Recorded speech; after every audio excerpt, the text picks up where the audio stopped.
Story number 1. The Whispering Shadows of Felmore Hall. In the heart of a decaying estate, where the moonlight barely penetrated through the dense foliage, a group of college friends gathered at Felmore Hall, an ancient dormitory laced with whispers of the dead. Time-worn yet alluring, the building held a haunting allure, a character of its own drenched in secrets and bitter memories. The air was thick with an unease that clung to the walls, like the dust that had settled undisturbed for decades. It was not until Finn noted the odd occurrences that fear began to seep into the group. At first, it was just the peculiar echo of laughter in the halls, the sound weaving in and out as if playing hide and seek. But soon, it morphed into something far more sinister, a child's voice rising above their banter, sweet yet tainted with desperation. Have you noticed it? The voice of a child? It calls out in the night, Finn voiced, his expression clouded with trepidation. The others, amused yet intrigued, dismissed it as mere imagination, a fevered dream brought on by the oppressive atmosphere of the old hall. However, Finn's unease only deepened, an instinctual warning gnawing at him. It's coming from this very room, he insisted one stormy night, his eyes wide with terror, casting glances towards the corners cloaked in darkness. I can hear the echoes of a child playing. It feels trapped, like a haunting pulse coursing through these walls. Finn's friends laughed nervously, shaking off the chills crawling up their spines. Little did they know, the remnants of sorrow that clung to Felmore Hall were merely the overtones of a much darker tale buried within its foundations. It's okay, Finn. We're all just imagining things, Chloe attempted to soothe him. But Finn remained unmoved. As the days passed, Finn became increasingly withdrawn, plagued by sleepless nights. You have to confront this, Emily urged one day as they sat together in the fading light. Inaction will only tether you to this spirit. Her words hung in the air, laced with a sense of urgency. In desperation, Finn spoke of an ancient sanctuary known as the Temple of Requiem Sanctum, a renowned spiritual haven that had housed countless souls seeking solace. The monks there can contain even the most tormented spirits, he assured his friends, hope breaking through the darkness. But I have to connect with it first. We must understand its ties before I can free it. The friends gathered around him, their laughter fading into an uncomfortable silence. They agreed to support him, knowing deep down that they ventured into territories unknown, where shadows dance and the line between the living and the dead thins like the mist that encroaches just before dawn. One fateful evening, an ominous storm broke over Felmore Hall. Thunder rumbled like a titan awakening beneath the earth, and rain lashed against the windows as if desperate to break through. Finn's fear escalated, and he could feel the child's presence intensifying. It was as if the storm had unearthed an age-old sorrow that resonated with the spirit world. I can hear it speaking, he cried, clasping his head between his hands. It's calling for help. I think it wants to tell me something. Empathy for Finn gripped the group, their initial skepticism now transformed into an unsettling sense of shared dread. They gathered around him, forming a solid ring of support, yet the air felt charged with electricity, an omen of the dire path they were embarking upon. As the storm raged through the night, Finn had become a conduit, detailing fragments of conversations with the entity. It speaks of old things, he murmured, eyes glazed over. A broken family.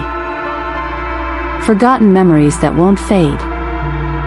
The next morning, as light crept reluctantly through the clouds, Finn underwent an alarming transformation. Guilt and pain morphed into something darker, something that gnawed at his very essence. It was the start of an unsettling phase, the birth of an insidious possession that threatened to engulf him. Weeks blended into a tapestry of sleepless nights and fear-driven whispers filled with childlike pleas. The group grew increasingly concerned. Finn began isolating himself, muttering inexplicably to walls, confiding in shadows that flickered across the aged wallpaper. "Why are you abandoning me?" he'd ask. The only response was silence accompanied by the soft rustle of fabric like a gentle breeze. Then one somber evening, as Chloe found Finn seated on the floor, his back to her, she felt a chilling, inexplicable shudder race through her body. "Finn, are you okay?" she ventured softly. "I'm just listening," he replied, voice barely above a whisper, sending a frigid wave down her spine. The air around them thickened, as if the walls themselves were affectionate observers to this strange, unholy communion between Finn and the entity. As the nights dragged on, he began to share cryptic phrases he heard from the whispers, words powerful enough to sway his sanity. "A rice bowl and 6 days until the harvest," he mumbled in delirium. Concerned, the friends encouraged Finn to visit the Temple of Requiem's sanctum. "You must seek aid," Emily pleaded one evening. "The longer you remain here, the more you risk losing yourself entirely to whatever it is that haunts you." Thus, a hesitant plan formed. The group would join Finn on this pilgrimage, bound together by a fear greater than the shadows themselves. They reached the temple at dusk, the ancient stones radiating a strange energy that warmed their chill-stricken bodies. The air was thick with incense, and whispers floated through the chambers, mingling with their own trepidations. Old monks adorned in flowing robes greeted them, their expressions grave as Finn shared his plight. "We will work to help you, but you must be prepared. Leaving this entity behind may come at a cost," one monk warned, his voice low and echoing. "I'm ready," Finn replied, determination glimmering in his eyes. Someone was finally listening, and the prospect of relief fueled the flicker of hope deep within him. The monks ushered Finn into a sacred chamber, rich with ritual, chanting incantations that echoed through the polished marble halls. The first night slipped away without incident, as Finn, encased in that hallowed ground, battled specters in his mind. "What do you want?" he implored into the shadows, his voice breaking as he pressed his palms against the cool stone walls. "I only want to be remembered," a voice whined back. To Finn's surprise, it was sweet and innocent like a child's lullaby. Hours stretched into days. The next morning brought a heaviness that crawled under their skin. The monks continued fundamental rites, yet they warned Finn of the entity's resistance. "It fears the truth being revealed," one monk explained as they moved through the various rituals, "but you must confront it to move forward. Ask it about the past." Chloe urged Finn the following night as they witnessed the monks' chants vibrate throughout the temple. "Only the truth can release it." As Finn prepared himself for the negotiations, he could feel the air thicken around him, the shadows coiling tightly as whispers surged in the corners of the chamber. "What happened to you?" Finn pressed, searching for clarity in the chaos of voices surrounding him. "I was here, and then I was lost," the childlike echo responded, tomb-like, hinting at sorrowful tales buried long ago. Gradually, the narrative began to unfold. "There was once a family," the spirit murmured, painting a picture of joy that deteriorated into despair, a world wreathed in darkness and abandonment. Finn listened, transfixed, piecing together the fragments of a haunting story involving pain, loneliness, and loss. Days passed, and emotions ran high within the temple. With each new encounter, the group felt their bonds strengthening, yet the true horror lay within Finn, who found himself slipping deeper into the entity's plight. The ghosts of the past began to blur with reality. The child drew him closer. The final ritual arrived. The atmosphere crackled as the monks gathered, dressed in elaborate robes shimmering with ethereal symbols. They began a cathartic chant that reverberated against the temple walls, a pressing command meant to awaken the restless spirit. Finn stood, ready to confront the entity once and for all. The shadows swirled, thickening around him. "I'm here, I'm listening," he urged, feeling the weight of both dread and empathy unfurl in his heart. "You left me," the specter echoed back, voice touching upon his psyche like a feather, ghostly fingers brushing through his memories. It reminded Finn of what it meant to feel abandoned. But I won't leave without a fight. Realization hit Finn like thunder. You weren't forgotten. You never were, he shouted amidst the rising storm of emotions. You stayed behind to keep your memories alive. You were loved. The flickering shadows hesitated, swirling before him, revealing a childhood face that once belonged to a girl who had known joy. I can't return to nothingness, she whimpered. I can't go back. They think I'm gone. With the truth, you can find peace, Finn insisted fervently. You must let go. Your family is waiting for you.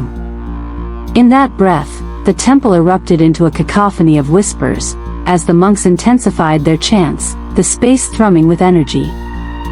Finn plunged into a furnace of emotion, watching as the shadow flickered, becoming one with the truth, and with it, the child's spirit began to dissolve into soft light. I'm not lost, she cried as her essence shimmered upon the altar, a voice that echoed through eternity. I'll find my way. As the light flickered brightly, Finn felt a sense of release wash over him, an overwhelming sensation of triumph and sorrow intertwined. Then, suddenly, there was quiet, an eternal stillness filling the once charged chamber of the Temple of Requiem.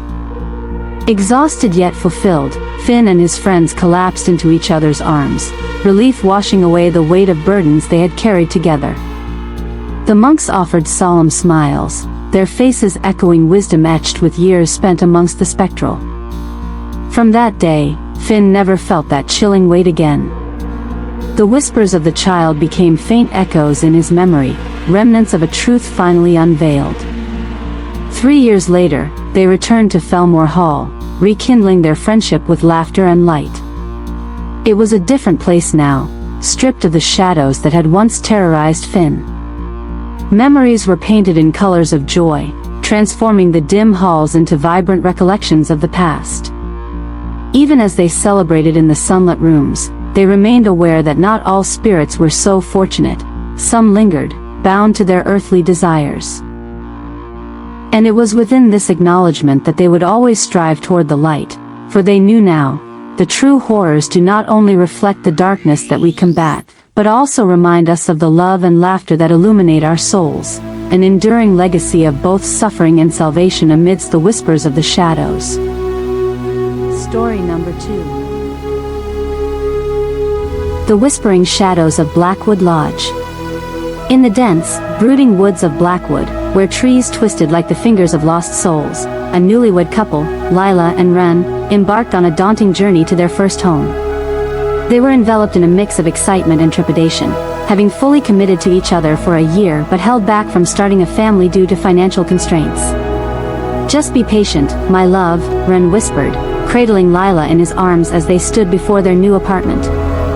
Once we're secure, we'll fill our home with joy and little ones who laugh and play. After searching for weeks, they finally landed jobs at a local furniture factory, a modest position but enough to get them started. With their limited savings, they moved to Blackwood Lodge, a rundown but somewhat charming building nestled within a thick canopy of ancient trees. Friends back home had warned them about the place, hinting at its eerie reputation, but the couple brushed it off, fueled by their enthusiasm for starting a life together. Upon moving in, they set to work furnishing their small abode, trying to make it as cozy as possible amid the peeling wallpaper and creaky floorboards. The lodge had its charms, but there was an undeniable feeling of the past lingering in every corner, shadows creeping over the walls, as if the very building harbored unspoken tales. That first evening, after unpacking and relishing a simple dinner of instant noodles, exhaustion overtook them. They crawled into bed, their dreams blending into one another like colors on a painter's canvas. Lila was the first to be disturbed by a sound echoing from the bathroom, the incessant drip drip drip of a faucet. Ren, can you please fix that faucet?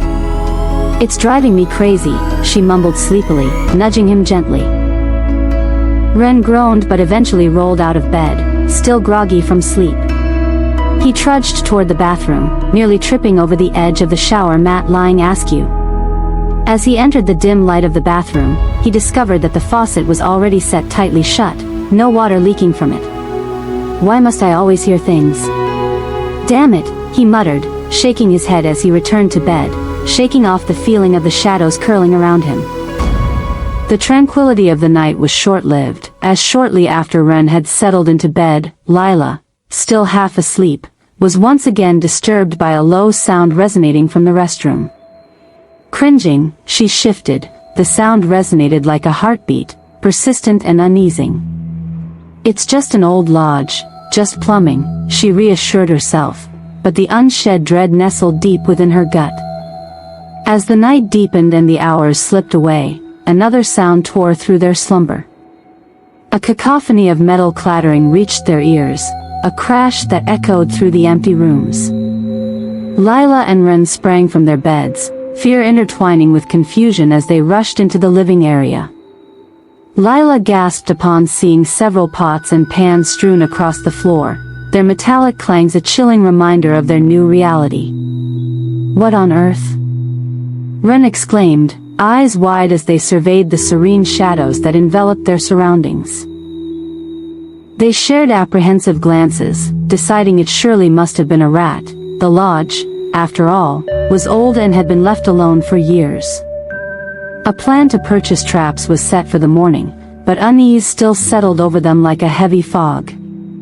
As the couple attempted to find comfort in the everyday routine of their new life, the splendor of daylight brought no relief from the unease that accompanied them.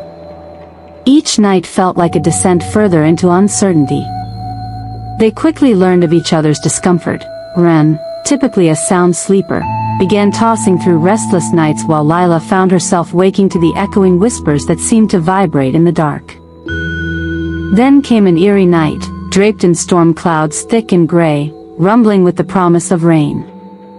As the wind howled outside, Lila awoke once more to the same gentle whisper that tugged at her consciousness. Lila, wake up, this time. The voice felt closer, its tone more urgent. Heart racing, she sat up.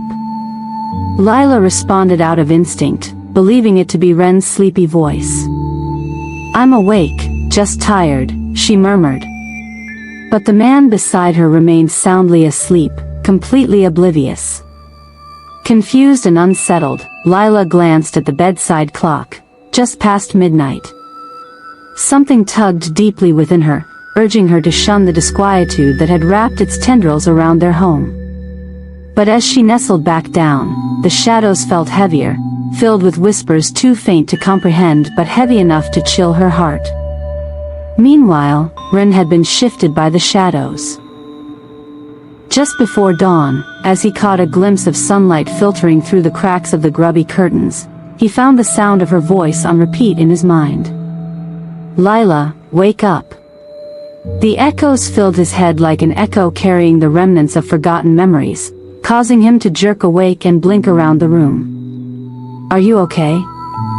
Lila shuffled beside him, concern etched across her features. Did you hear the voice as well? I thought. He faltered, memories of a dream still lingering. I thought it was you calling me. As they exchanged stories of their haunted dreams, they began to piece together the unsettling tapestry surrounding them, though they rationalized it as mere stress of the new job, the financial burdens, and, of course, the everyday rigmarole of settling into a new home, this dark, ancient lodge. Despite their attempts to shake off the paranoia that plagued them at night, they could not deny the nights grew thicker with tension and fear. Shadows moved just beyond the corner of their vision, and nights echoed with soft whispers that seemed to cradle some ominous intent. After a long day at work, they returned to the lodge one evening to find the tension tangible. Lila began preparing dinner, determined to create a warm meal to smooth away the uneasiness. Instead, as she opened the fridge for the chicken they had bought, an overpoweringly rotten smell hit her, as if something had died inside it. Ren, what happened to the chicken? She asked, aghast, not daring to look. It was fresh from the market, he yelled back, equally horrified from the foul stench. After their dinner plans crumbled before them, the couple resolutely decided to try and create a sense of normalcy with whatever ingredients they had left. They made rice, pan-fried vegetables, and shared polite smiles, but the shadow of an unsettling reality loomed over them like a predator just outside the fence. As the clock struck midnight once again, the couple decided to turn in early, uncertain of what the next night would hold. But shortly after Lila shut her eyes, the same chilling whisper broke through the silence, a soft but sharp call. "Lila, wake up." Gathering her courage, she opened her eyes and looked around, confused by the unsettling sensation grating at her bones. She felt trapped within her own skin as though something sinister had just grazed against her.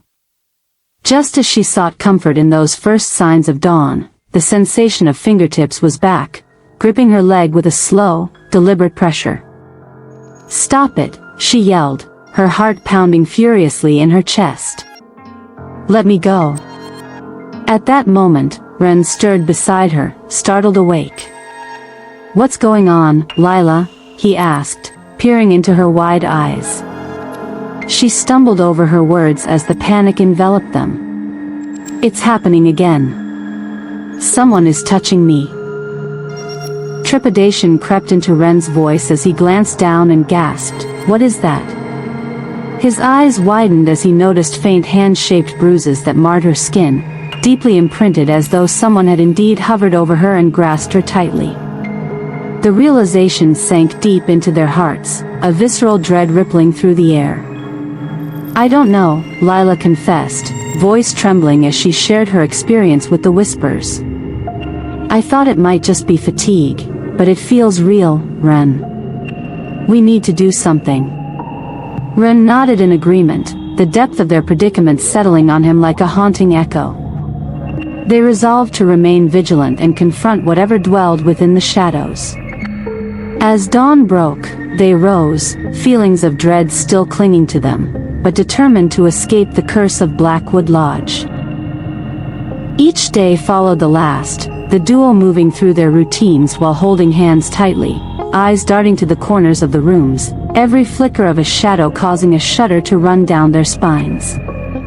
At work, their conversations would usually be light, but the creeping tension would seep out and transform them into hushed, panicked whispers. One evening, as Lila prepared dinner, chicken she had purchased earlier in the day, something compelled her to offer an apology to whatever may lurk nearby. "I'm sorry if we've disturbed your space," she said quietly, glancing around the room. "Maybe we can find a way to coexist?" But the spirits seemed unyielding, for soon after, they discovered the chicken, once again thawed and freshly prepared, spoiled beyond recognition, exuding a nauseating aroma that sent Lila sprawling in disgust. Their meals turned to cereal and instant soups, that could easily go without rancid triggers to their senses. As fear guided their choices, they decided to honor the spirits, performing small rituals they had read about, to appease whatever dwelled in the corners.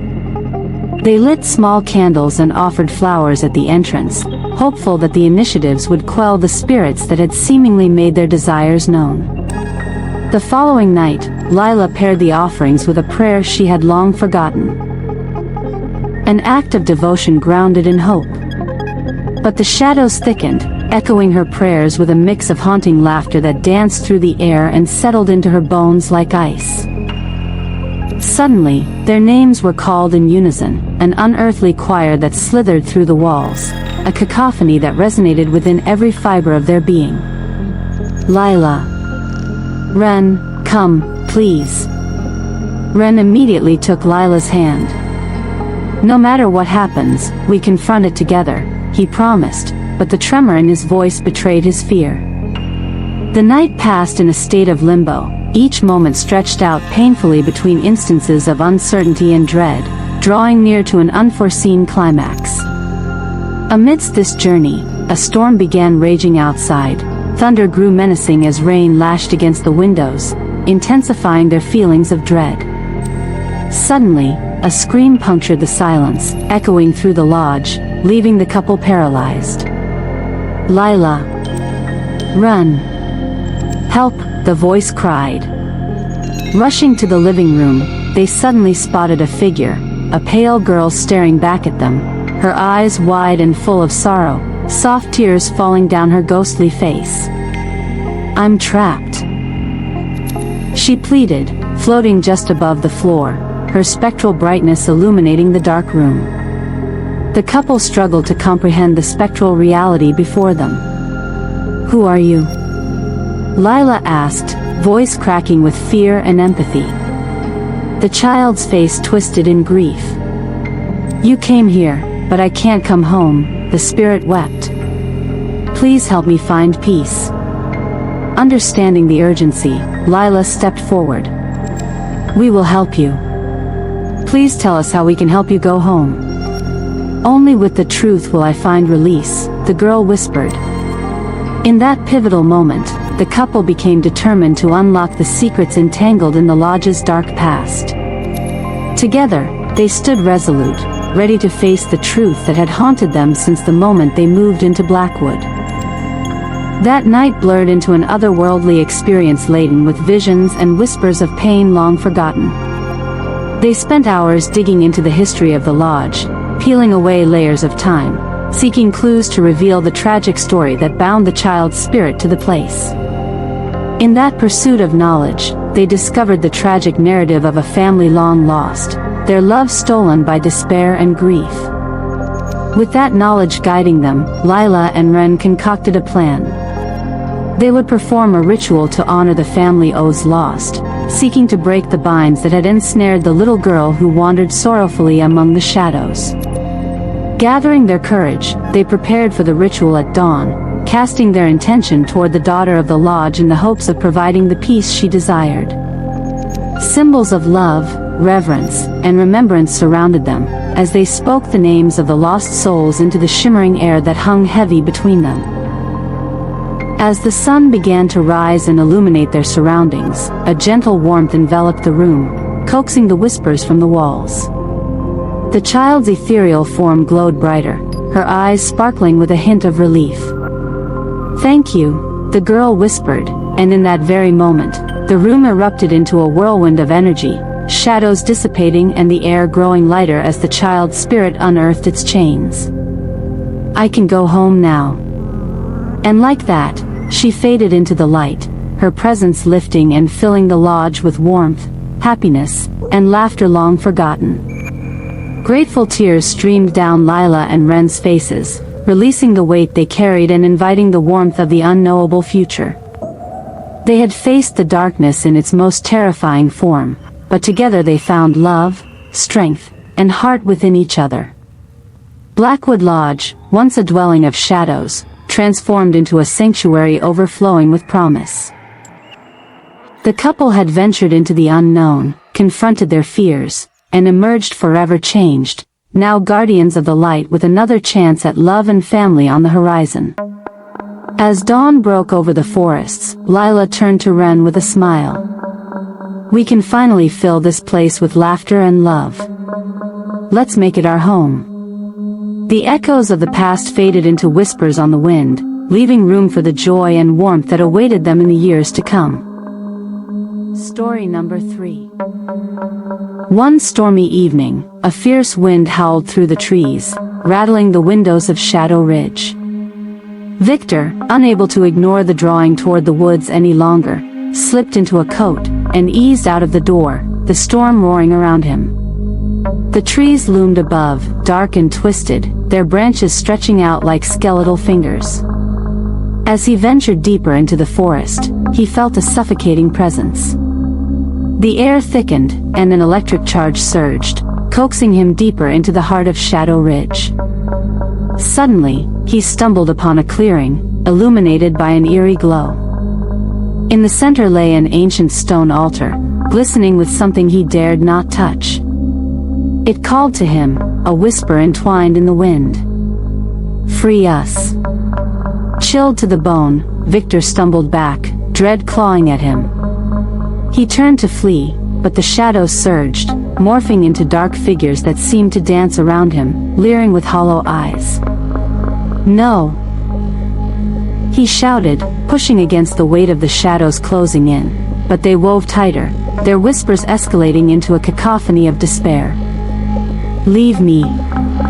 He dashed back towards the house, the wind at his back pushing him forward, his heart racing. Once inside, he breathlessly relayed what he'd experienced. There's something in those woods, something lost. We need to leave this place. Julia and Harold exchanged glances.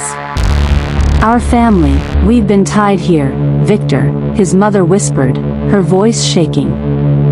They were not just guardians of the property but perhaps of secrets buried long ago.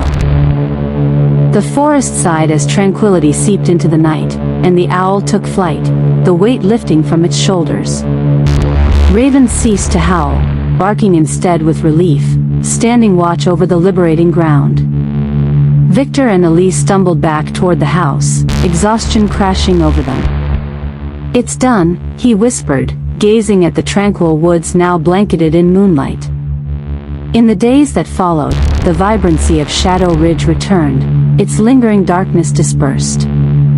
Julia and Harold watched as their son settled into his home, a sense of peace enveloping their hearts. Victor vowed to infuse the house with life, love, and laughter once more. As time passed, the stories of shadowy figures and restless spirits faded into the whispers of the wind, and the haunting echoes of the past transformed into songs of hope under a moonlit sky. Shadows still danced in the depths of the woods, but they now stood solemnly watchful, guardians of a story long told and finally laid to rest. And every now and again, couples passing through Shadow Ridge would feel an inexplicable chill, a reminder of the darkness that once lingered, but also of the light that triumphed, illuminating a path through the shadows forevermore. The haunting of Shadow Ridge. Once shrouded in the warmth of familiarity, Shadow Ridge lay beneath a pall of ancient trees, their gnarled branches clawing at the sky. It had been 10 years since Victor and Elise had left their hometown, a decade spent far away under the weight of dreams yet unrealized. As the couple returned on a tempestuous autumn evening, an uneasy fog enveloped the place once perceived as a sanctuary.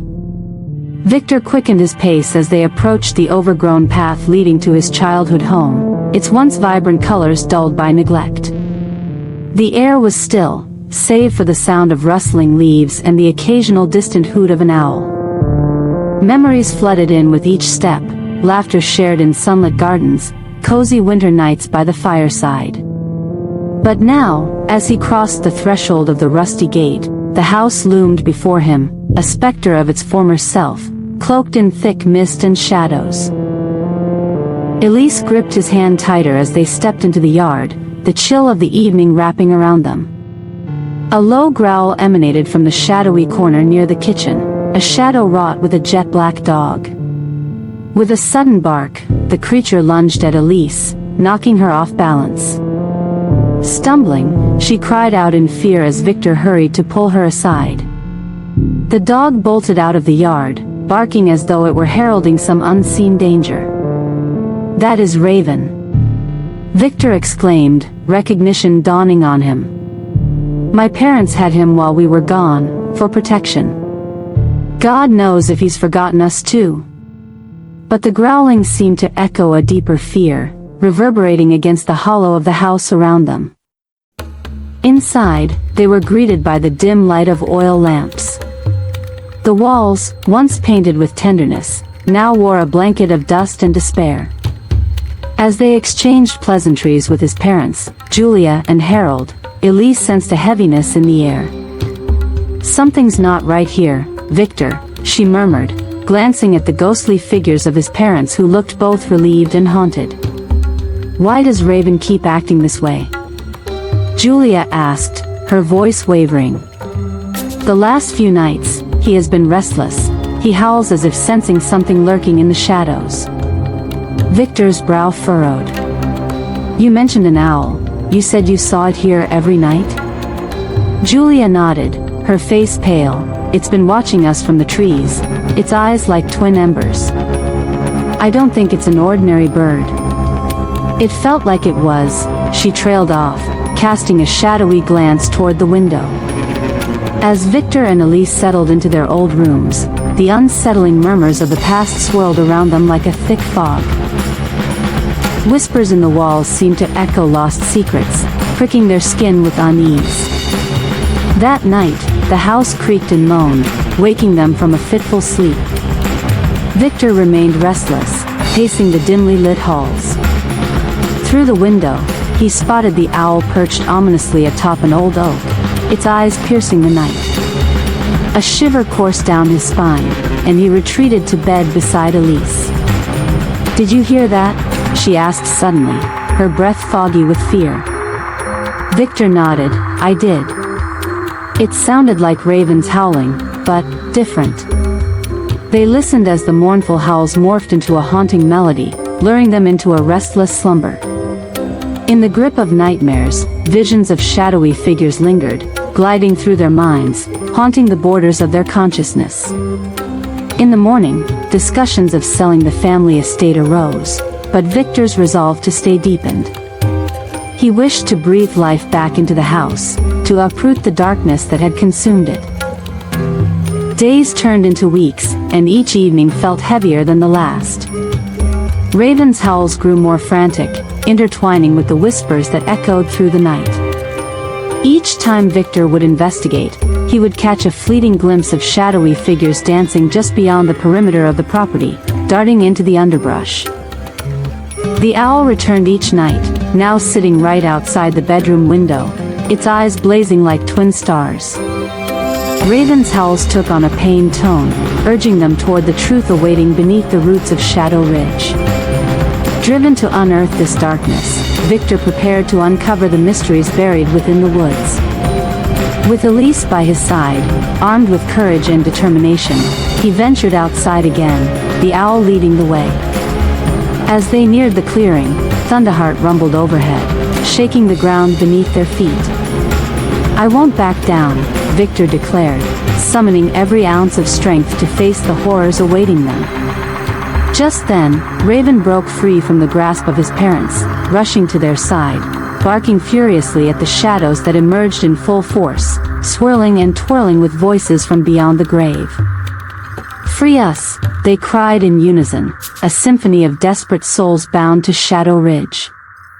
Victor's heart raced with adrenaline as he stepped forward. "I seek to learn your pain," he shouted defiantly. The shadows paused momentarily, allowing Victor to step into the circle of light where he found the heart of the altar. "Release them," cried Elise, gripping his hand tightly. The energy surged, pulsing beneath their feet. Victor felt the spirits wrap around him, their anguish as tangible as the wind. "I will set you free," he vowed, raising his hands. With a flash of blinding light, the shadows merged and twisted into one final scream before they erupted into a brilliant haze of energy, filling the evening sky with the essence of long-lost souls, at peace at last. Story number 4. The Bastion's Keep. If you dare, as we embark on an eerie odyssey into the haunted heart of the Bastion's Keep, specifically, the infamous General's Room, a chamber steeped in rich history and tragic resonance. Once the revered suite of General Douglas MacArthur, this space is more than just a luxury suite. It pulsates with the very essence of bravery, sacrifice, and the dark shadows that loom, waiting to be unearthed. Tonight, we delve into tales that chill the bones and dance with the shadows of history, breathing life into a spectral narrative that beckons from afar. Imagine a time when the world was engulfed in turmoil, a time of strife, conflict, and fervent hope. As General MacArthur occupied the suite, it was alive with the pulse of wartime camaraderie, the tense strategizing of men in uniform planning the fate of nations. The air was thick with the scent of canvas maps unfurling on grand mahogany tables, the intense deliberations resonating against the hallowed walls that bore silent witness to the struggles that shaped the course of history. Outside the grand balcony, a city stood perilously at the brink of chaos, a chaotic panorama that cast a long shadow over every man within that suite. It was a bittersweet reminder, a testament to the brilliance and burden of leadership amidst the endless turmoils of war.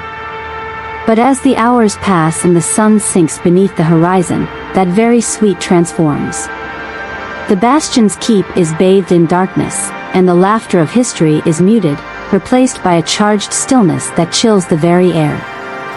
Once filled with the vitality of life and purpose, the general's room becomes an echo chamber of voices long lost, and the atmosphere thickens with something more tangible, a palpable energy, darker and heavier than the moment demands. Those who dare to cross the threshold often find themselves ensnared in a web of unreal and unsettling sensations. As the shadows lengthen and meld into the corners of the room, guests often describe the sudden chill that envelopes them as they step inside, the air growing dense with an oppressive weight. It is as if the very skeleton of history has decided to weave its essence into the atmosphere to draw them further into its spell. Whispers of the past slither around them like mist, conspiratorial echoes bouncing against the ornately carved woodwork, the walls craving remembrance of their darkly adorned past.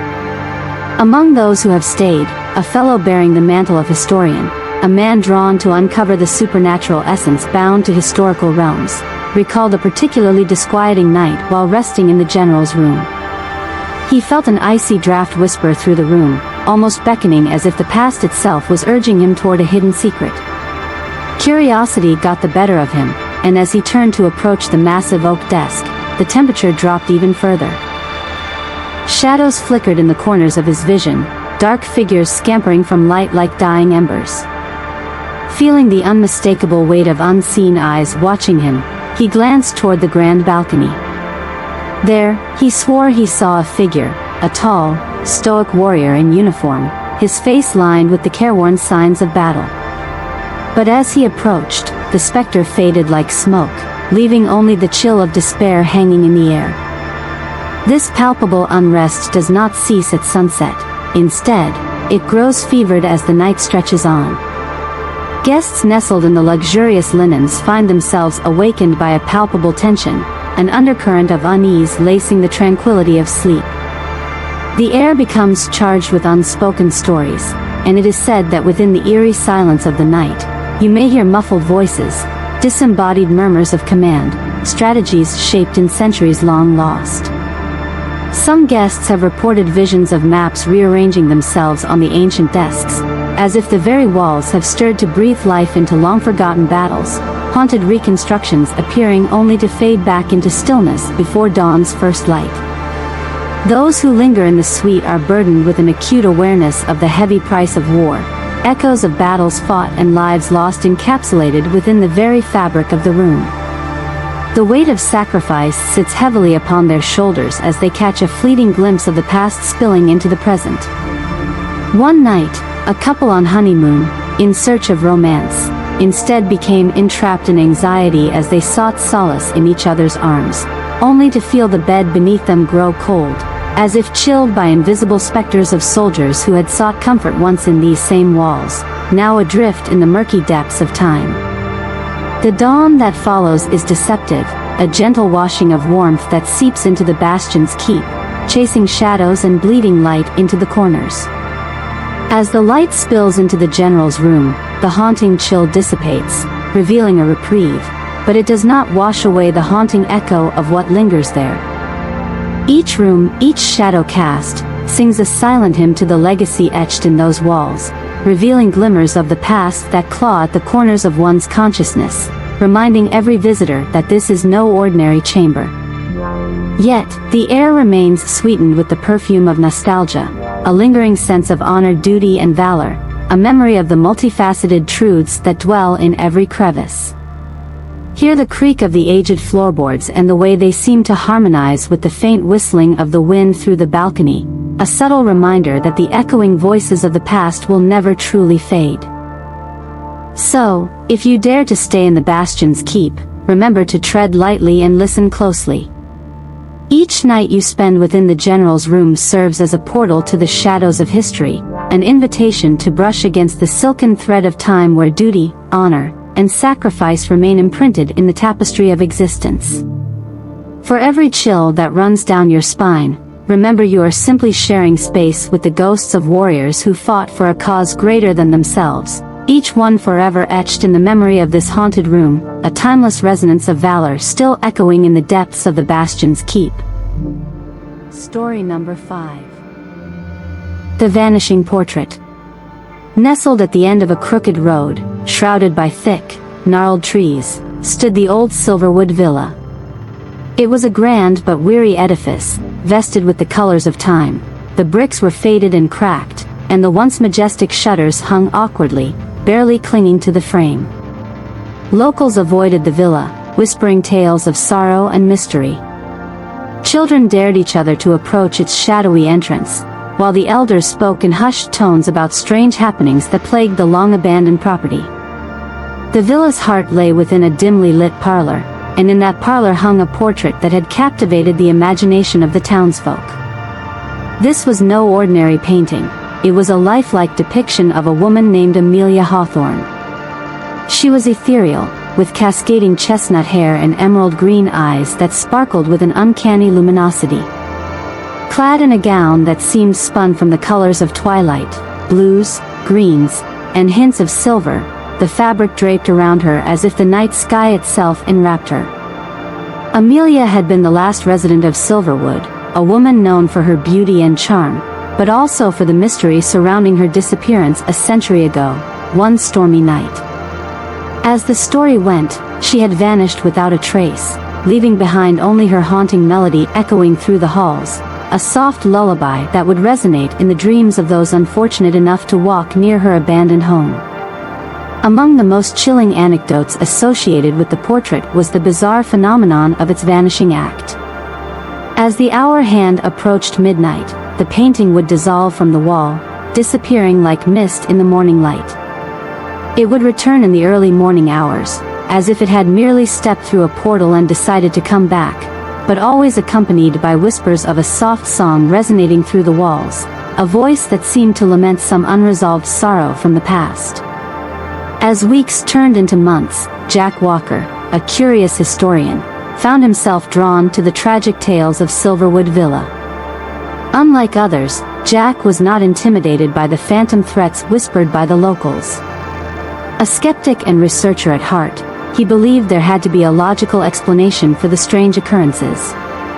Armed with his trusty notebook, a camera, and an insatiable curiosity, Jack resolved to enter the enigmatic villa one fateful night, eager to uncover the truth behind Amelia's haunting. When he arrived, the sky was cloaked in shadows, thunder rumbling ominously in the distance. Jack stepped through the creaking door, which protested as if it hadn't been used in decades.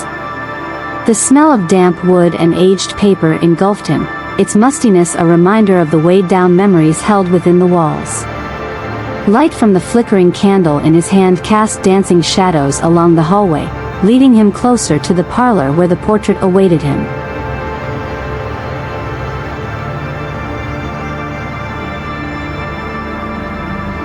As he approached the room, Jack felt an eerie chill crawl up his spine. There it was, the portrait, framed in elaborate, tarnished gold, the figure of Amelia glowing faintly in the candlelight. He was transfixed, unable to shake the sensation that the portrait was not just a painting, it was a living artifact that demanded attention. With great caution, Jack set up his camera and began taking photos, the soft click of the shutter breaking the solemn silence of the villa. As he recorded, he couldn't shake the feeling that he was being watched. An invisible presence surrounded him, a clutch of cold air tightening against him. Midnight loomed closer, each tick of the clock echoing like a heartbeat in the stillness. Anxiety mingled with anticipation as the hour approached. Jack took in a deep breath, mentally preparing himself for whatever awaited him. Suddenly, as the clock chimed the first bell, he felt a gust of wind sweep through the parlor. It was cold and fierce, like a spectral sigh too intense to ignore. Jack's heartbeat quickened. 1, 2. Just as the clock struck 12, the portrait began to ripple as if caught in a gentle tide, then, like vapor, it began to dissolve into the wall. The room was plunged into darkness, a loud hush filling the air, and Jack felt a cold dread seeping into his bones. A shimmering, silver veil danced around the place where Amelia's image had been, distorting and swirling, evoking feelings of unease and fascination. Then, the haunting notes began, a gentle, almost ethereal lullaby that seemed to echo from deep within the walls. It was disembodied, yet so close, digging into the corners of Jack's mind like a sweet memory that he could not grasp. The notes twisted and turned, serenading an unseen audience beneath the brittle timbers of the villa. Tears pricked the corners of his eyes as he felt an inexplicable connection to the sorrow woven into the very fabric of this haunting melody. Gathering his courage, Jack examined the darkened room closely. Amidst the shadows, he saw a figure form, faint yet distinctly female, draped in a flowing gown. The apparition glided gracefully towards him, her emerald eyes meeting his with an intensity that stirred something profound within him. She was the foolish girl, the widow of dreams unfulfilled, and she had chosen this night to reveal herself. "Release me," she whispered, her voice like silk draping across chilly air. Jack felt the weight of her sorrow sinking deeply into his soul, a desperate yearning for freedom that seemed to pulsate through the very walls of Silverwood Villa. The air felt charged, crackling with energy, and there he stood, despite the fear swirling in his chest, compelled to listen.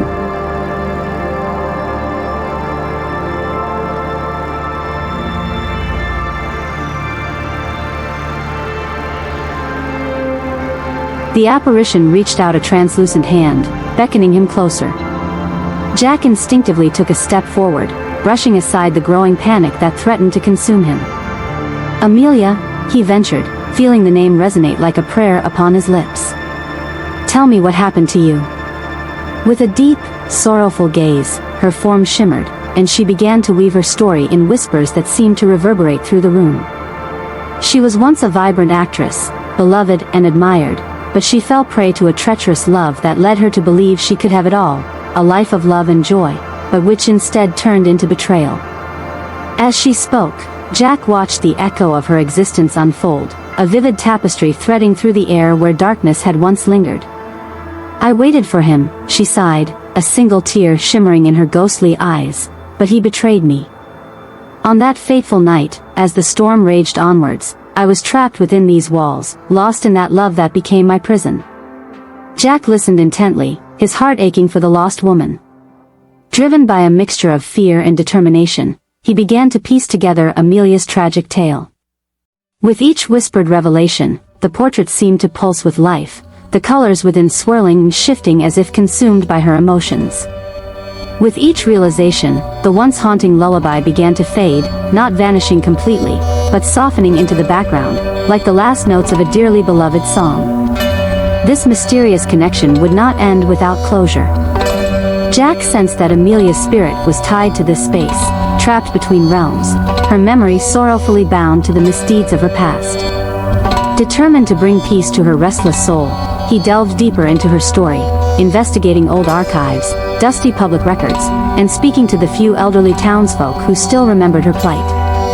As the days passed, Jack uncovered who had betrayed her, a deceitful suitor who took advantage of her trust, framing her for a crime she did not commit.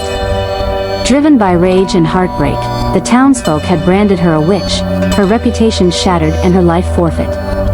The truth of her life revealed itself like an old wound, as Jack traced her steps through the town, searching for closure not just for Amelia, but for the town itself, both haunted by the shadow of love twisted beyond recognition. Finally, on the eve of a stormy night, when the wind roared and the rain pattered like a soft hymn against the windows, he returned to Silverwood Villa. Clinging tightly to hope, he set up a small table beneath the portrait where Amelia once hung. Candles flickered around him, casting shadows that intertwined like old friends.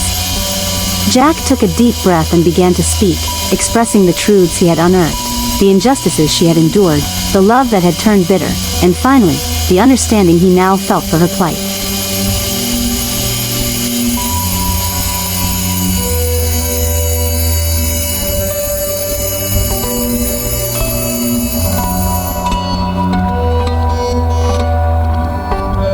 As thunder rumbled in the distance, the air thickened with tension.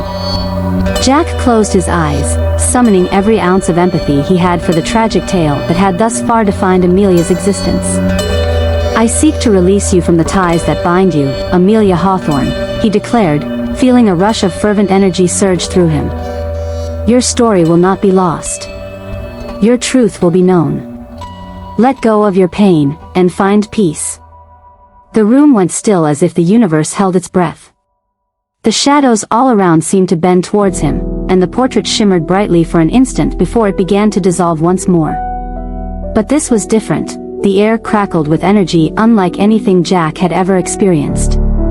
Amelia's spirit twisted before him, remorse and longing flashing in the emerald depths of her gaze as she floated forward, almost enshrined in the warm light that enveloped her. He felt the chill seep from the walls around him, lifting like the weight of 100 hearts.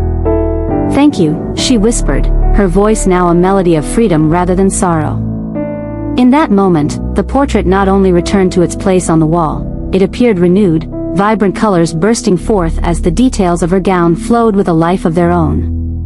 The room filled with light, and with it, the haunting lullaby transformed into a triumphant hymn, an ode to closure and love unconfined. As the last note faded and Amelia's spirit drifted away, the house resonated with a sigh of relief. The oppressive weight that had clung to Silverwood Villa for so long lifted, replaced by a gentleness that invited warmth and hope to flourish in its ancient halls once more. From that night on, the portrait remained fixed to the wall, shimmering with renewed life, a beautiful testament to Amelia's legacy. No longer did she haunt the parlor with cries of betrayal. Instead, her story reverberated through the hearts of those who witnessed her journey and celebrated her memory. Locals no longer feared the villa. They came to pay homage to the woman whose tragic life had been restored, whose truth had been uncovered. Silverwood Villa transformed from a place of fright into a sanctuary of peace.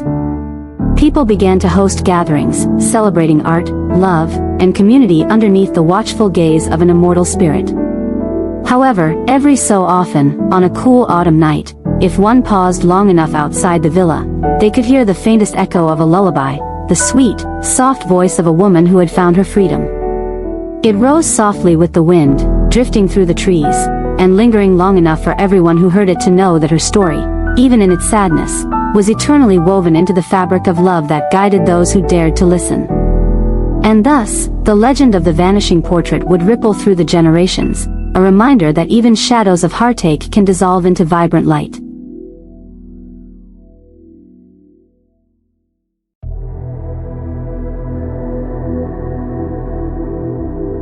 Story number 6. The River's Embrace. In the quaint town of Willow Creek, situated along the shimmering banks of the Tennessee River, love stories were as plentiful as the stars that dotted the night sky. At the heart of these tales was a couple that seemed to embody the very essence of romance, Emma Sinclair and James Hawthorne. They were young, beautiful, and deeply in love. Their families admired them, their friends adored them, and the townsfolk looked at them with envious eyes, wishing for a love as profound. Emma, with her golden hair cascading around her shoulders and bright blue eyes shining like the summer sky, was the town's sweetheart. James, tall and handsome, with dark curls and a smile that could melt the hardest of hearts, was known for his charm and intellect. They were to marry in just a fortnight, a date that was celebrated with laughter, music, and joyous anticipation. Their love was pure, resonating through every corner of Willow Creek. As the wedding day approached, talk of their union filled every mind and every home. But little did anyone know, tragedy was lurking just beyond their idyllic lives. Emma and James spent every moment they could together, reveling in each other's company. They often took boat rides down the Tennessee River, breathing in the sweet scent of magnolias and the earthy aroma of the water. It was on one of these sunlit afternoons that James, with a playful grin, had promised Emma forever. "Under the canopy of stars, I'll always find you, Emma. You will be my compass, my guiding light," he declared, his deep voice warm and sincere. Emma laughed, brushing a stray hair behind her ear and replying, "And I will be your anchor, James. Forever and always." Their hearts felt light as they drifted along the river's currents, unaware of the storm brewing on the horizon, hidden behind the peaceful facade of the sky. As days turned to nights and back again, the mood in Willow Creek was festive and bright. Families prepared for the upcoming wedding, decorating the community hall with white flowers, string lights, and ribbons of every hue. Emma had chosen the most beautiful dress, a soft, flowing gown that danced like leaves in a summer breeze. But one fateful evening, as dark clouds rolled in faster than anyone could anticipate, the town was caught off guard by an unexpected storm. Thunder cracked like a whip and rain fell in torrents. The Tennessee River swelled, its waters churning wildly, becoming a raging beast, contrasting sharply with the love-filled visions of joy just days away. That night, Emma and James, determined to escape the confines of worry, decided to take a small boat out to see the river as it roared. They thought they could calm their restless hearts with adventure. But as they set their boat upon the dark waters, nature's fury struck without warning.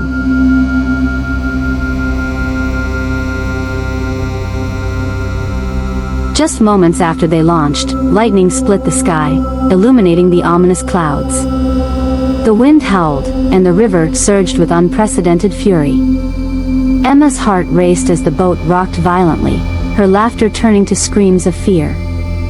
James grabbed her hand, his grip tight and reassuring.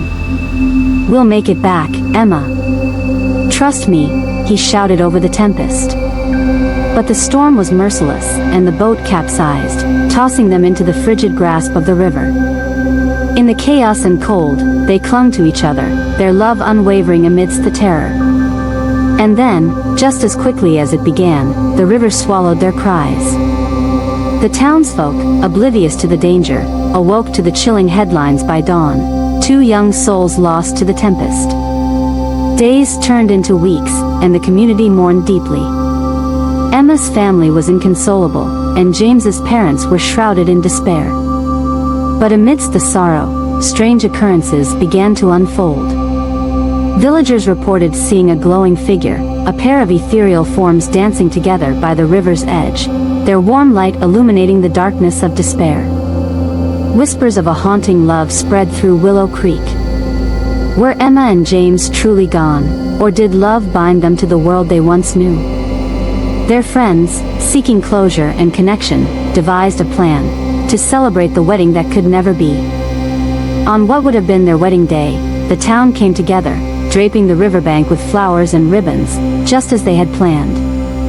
A beautiful altar stood by the water's edge, adorned with candles flickering in the soft evening breeze, casting an enchanting glow as the sun set.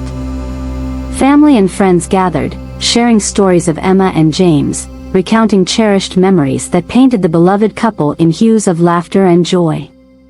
Music floated through the air, and laughter intermingled with tears as they honored their love. As the ceremony commenced, a hush fell over the gathering. Standing before the altar, the officiant spoke. "Though these 2 souls are no longer of our earthly realm, their love remains eternal. Let us unite them in spirit, for their hearts never parted." Just as the vows began to echo along the river, a soft wind rustled the branches, and the glowing figures appeared again, Emma and James, hand in hand, swirling amidst the flickering lights of the candles, as if participating in their own wedding ceremony.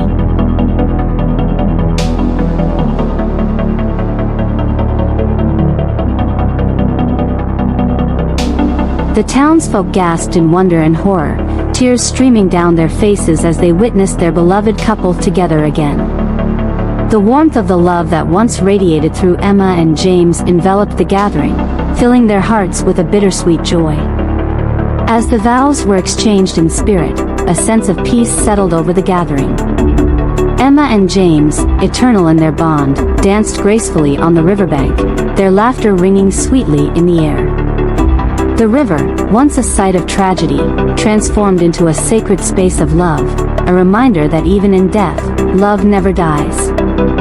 Years passed, and the tale of Emma and James became a cherished legend of Willow Creek. The townsfolk would often speak of the glowing couple by the river, their love story intertwined with the very essence of the community. Every year, on the anniversary of their wedding day, people would gather at the riverbank to celebrate their love, lighting candles and sharing stories of how love, like the river, could flow on, transcending time and space. The memory of Emma and James lived on, a testament to the idea that love, once kindled, could never truly be extinguished. And so, the Tennessee River, a silent witness, continued to whisper their love story, echoing the truth that even in tragedy, love finds a way to endure.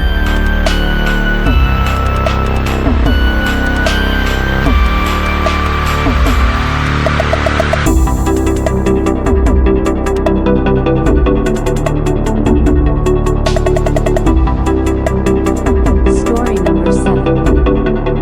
The Whispering Dunes, a tale of haunting. Long ago, in the heart of the sprawling Arabian desert, a breathtaking oasis shimmered under the relentless gaze of the sun. This was Almazar, a thriving trade hub where merchants from distant lands came to exchange spices, textiles, and tales. The air buzzed with laughter, bargaining, and the exotic scents of cinnamon and cumin. Among its colorful inhabitants was a woman named Layla, whose beauty was rivaled only by her joyful spirit. She was the daughter of a wealthy merchant, adored by all, and promised to the handsome son of a powerful family, named Hassan. As the night of her wedding approached, excitement filled Almazar. Layla, radiant in her traditional garb, prepared with joyous anticipation, dreaming of the life she would share with Hassan. It was a love that seemed destined to blossom amidst the laughter and feasting of their union. Yet, fate had a different plan. On the eve of their wedding, a savage sandstorm swept through the oasis, darkening the sky and swallowing all light. Layla, filled with a mix of dread and concern as she searched for Hassan amid the chaos, found herself separated from the festivities. Her heart raced as the tempest raged around her, and she ran blindly into the swirling sands, calling out his name. The storm howled, "Hassan! Where are you?" But the wind stole her voice, leaving only silence in their wake. When the storm subsided, a haunting stillness fell upon Almazar. The villagers emerged, but Layla was gone. Days turned into weeks as search parties scoured the desert, but there was no trace of the beloved bride. Her family sank into despair, and in their sorrow, they abandoned the oasis. Almazar, once alive with joy, became a ghost town, swallowed by the encroaching sands. Whispers of Layla's fate spread far and wide, transforming into a legend told around campfires.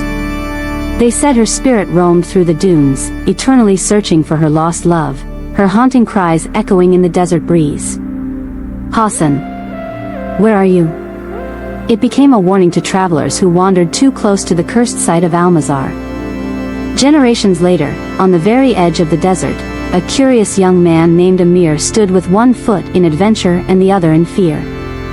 Orphaned at a young age, he had been raised on tales of the supernatural, his nights filled with stories of spirits and legends. The allure of the unknown drew him, and it was the whispers of Layla's fate that ignited a fire in his heart. Amir vowed to uncover the truth about Almazar. As sunset bathed the desert in hues of gold and crimson, he embarked on his journey toward the fabled oasis. The villagers warned him, their voices trembling with unease. "Many have sought her, none have returned," they recounted. But Amir, emboldened by the tales of love and loss, pressed on. As he trekked across the shifting sands, the oppressive heat of the day gave way to a chilling night. The stars overhead twinkled like scattered diamonds, and the moon hung low, a sentinel in the sky. Time lost meaning as Amir walked, and soon, he found himself enveloped by silence, the only sound the whisper of the wind. Suddenly, a soft susurration broke the stillness, a voice carried on the breeze. "Hassan, where are you?" Amir's heart raced. The legend was true. Layla's spirit called to him, echoing through the night like a haunting melody. Despite the warnings, he felt compelled to respond, an inexplicable connection tugging at his soul. "Layla," he called, his voice trembling. "I am here. How can I help you?" The wind picked up, swirling around him. The soft light of the moon illuminated the dunes, and ahead, Amir saw a spectral figure emerging from the mist, a woman draped in flowing white, her eyes filled with sorrow. For a moment, they shared an ethereal connection, as if worlds apart yet desperately intertwined. Amir's heart ached for her. "Why do you wander these sands, Layla?" he implored. "What binds you here?" "We were destined to be together," she whispered, her voice tinged with melancholy. "But the storm stole my love. I sought him in the chaos, and now I wander eternally, though my heart is burdened with anguish." Understanding rose within Amir. He was not merely a curious traveler, he was a witness to her sorrow, a seeker of truth who might finally bring her peace. "Layla, I will help you find him," he vowed, determination flooding his veins. "Tell me, where did he go?" In the stillness, Layla turned her gaze to the horizon, where the sun would soon rise. He was lost to the sands, but his spirit lingers near, she revealed, a whisper of hope in her haunting tone.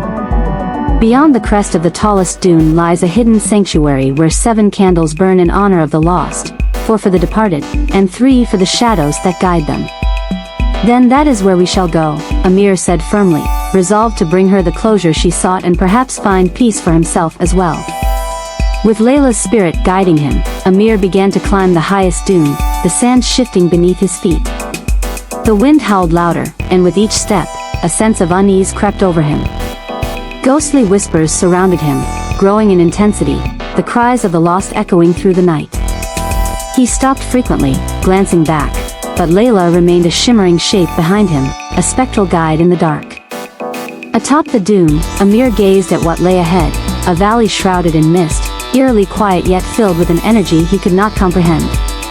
As they descended into the valley, he felt a gravitational pull drawing him closer, an electric tension vibrating through the air. The scent of damp earth and sweet incense filled his nostrils, a stark contrast to the parched desert he had traversed. Suddenly, a shadow flitted through the mist, and Amir froze. The atmosphere changed, charged with a darkness that pressed in around him. The whispers intensified to a chorus of mournful cries, and Layla's form flickered uncertainly beside him. "Stay close, Amir," she warned, her tone urgent. "The spirits of the lost grow restless here." He followed her lead, stepping carefully. The oasis opened up before him like a dream, revealing a series of ancient stone ruins entwined with flowering vines. At the heart of the sanctuary sat an altar adorned with 7 flickering candles, 4 white for the lost, and 3 black, which flickered ominously against the cold shadows. Amir's heart raced as he approached the altar, the weight of the past pressing down upon him. He could feel something powerful in the air, a history woven into the very stones beneath his feet. As he reached for a candle to light, the temperature dropped abruptly, and a disembodied voice echoed through the stillness. "Who dares disturb our rest?" Amir stepped back, his pulse racing, but Layla's presence steadied him. "It is I, Layla, daughter of the oasis. I seek my beloved Hassan," she called boldly, her voice rising above the din of spirits. "Help us find peace." The fog thickened, swirling ominously around them, and from the darkness, a figure emerged, a man cloaked in shadows, his face obscured. "You tread upon sacred ground, yet you have come to seek what is lost," he intoned, voice deep and resonant. "What price are you willing to pay for knowledge?" Amir swallowed hard, his heart pounding. "I'd give anything to help her find Hassan," he declared fiercely, willing to face whatever consequences lay ahead. A chilling laugh echoed around them. "Anything? You say this, but the desert always demands a cost." The specter raised a hand, and Amir found himself suffocating under the weight of grief. Images flooded his mind, scenes of Layla and Hassan, love torn apart by fate, their joy turned to despair. Struggling against the waves of emotion, Amir swallowed hard. "I will bear your burden, whatever it may be. Just tell me where to find him." The shadowy figure extended a finger, pointing into the depths of the valley. "The path is treacherous. Within the caves of despair, you must navigate the labyrinth of echoes. Only then will you find the truth, but know this, not all spirits are kind." Determined to save Layla, Amir ventured deeper into the valley, where the walls rose steeply, creating a narrow passage that seemed to echo with the whispers of long-forgotten souls. Torches flickered along the walls, illuminating the darkness and casting elongated shadows. With each step, he sensed the weight of their anguish, the yearning for connection, the pain of loss. As he entered the cave, the air grew thicker, heavy with an otherworldly presence. Echoes reverberated, morphing the whispers into anguished cries echoing along the stone walls. Amir's heart raced as shadows danced around him, forming fleeting shapes that vanished when he turned to look. "Amir." Layla's voice strained against the cacophony. "We must stay focused. Search for the memories, they will guide you to Hassan." He pressed on, navigating through twisting tunnels, reminiscent of a maze that seemed alive with despair. Flashes of light flickered, displaying visions of Hassan, young man standing amidst the ruins, casting his eyes to the horizon as if searching for his beloved Layla. Amir's heart ached for Hassan as memories crashed over him like waves, moments of laughter, love, and tranquility, soon shattered by the storm. The walls of the cave began to pulse with emotion, a chorus of memories wrapping around Amir like a tightening shroud. Suddenly, a screech resounded, freezing him in place. A pair of glowing eyes stared back at him from the shadows, pools of grief incarnate. The darkness coalesced, taking form until a monstrous figure materialized, a vengeful spirit, twisted by decades of anguish, with a mournful howl that sent shivers through Amir's very soul. "You disturb the resting, only to bring sorrow upon yourself," the creature bellowed. "Turn back or face the despair that binds me." Amir stood firm, clutching the talisman of his resolve. "I seek the truth of Layla and Hassan. I will not turn back." His voice cut through the wails, firm and resolute, as he recalled the laughter of Layla and Hassan. In that moment, the creature faltered, its figure flickering with uncertainty. "It is your heart that gives you strength," it hissed, the shadows retreating. "But be warned, young seeker, love is a double-edged sword." Pushing through the remnants of fear, Amir navigated deeper into the labyrinth, guided by a strange light that began to shimmer through the darkness. He entered a grand chamber, where the echoes faded, and the light burst forth like the dawn. At the center was a circular pool, shimmering with the surface glow of starlight. Within the water, spectral images danced, Layla and Hassan, forever intertwined, but shadows of sorrow surrounded them. Amir realized he was standing at the brink of their memories, the truth too painful for them to bear alone. He knelt by the water's edge, gazing into the reflections grown faint with time. "Layla," he called out, his heart steeling himself. "I will find him." As if his words were a spell, the water began to swirl violently, and an apparition formed, that of Hassan. The specter emerged, his youthful face etched with despair and undeniable love.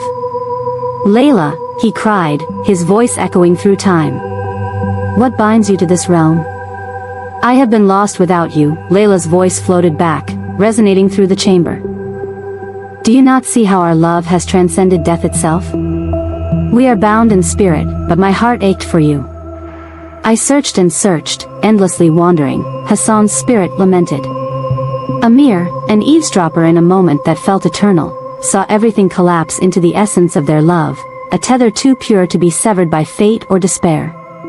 Driven by their unyielding bond, he rose to his feet, determined to intercede.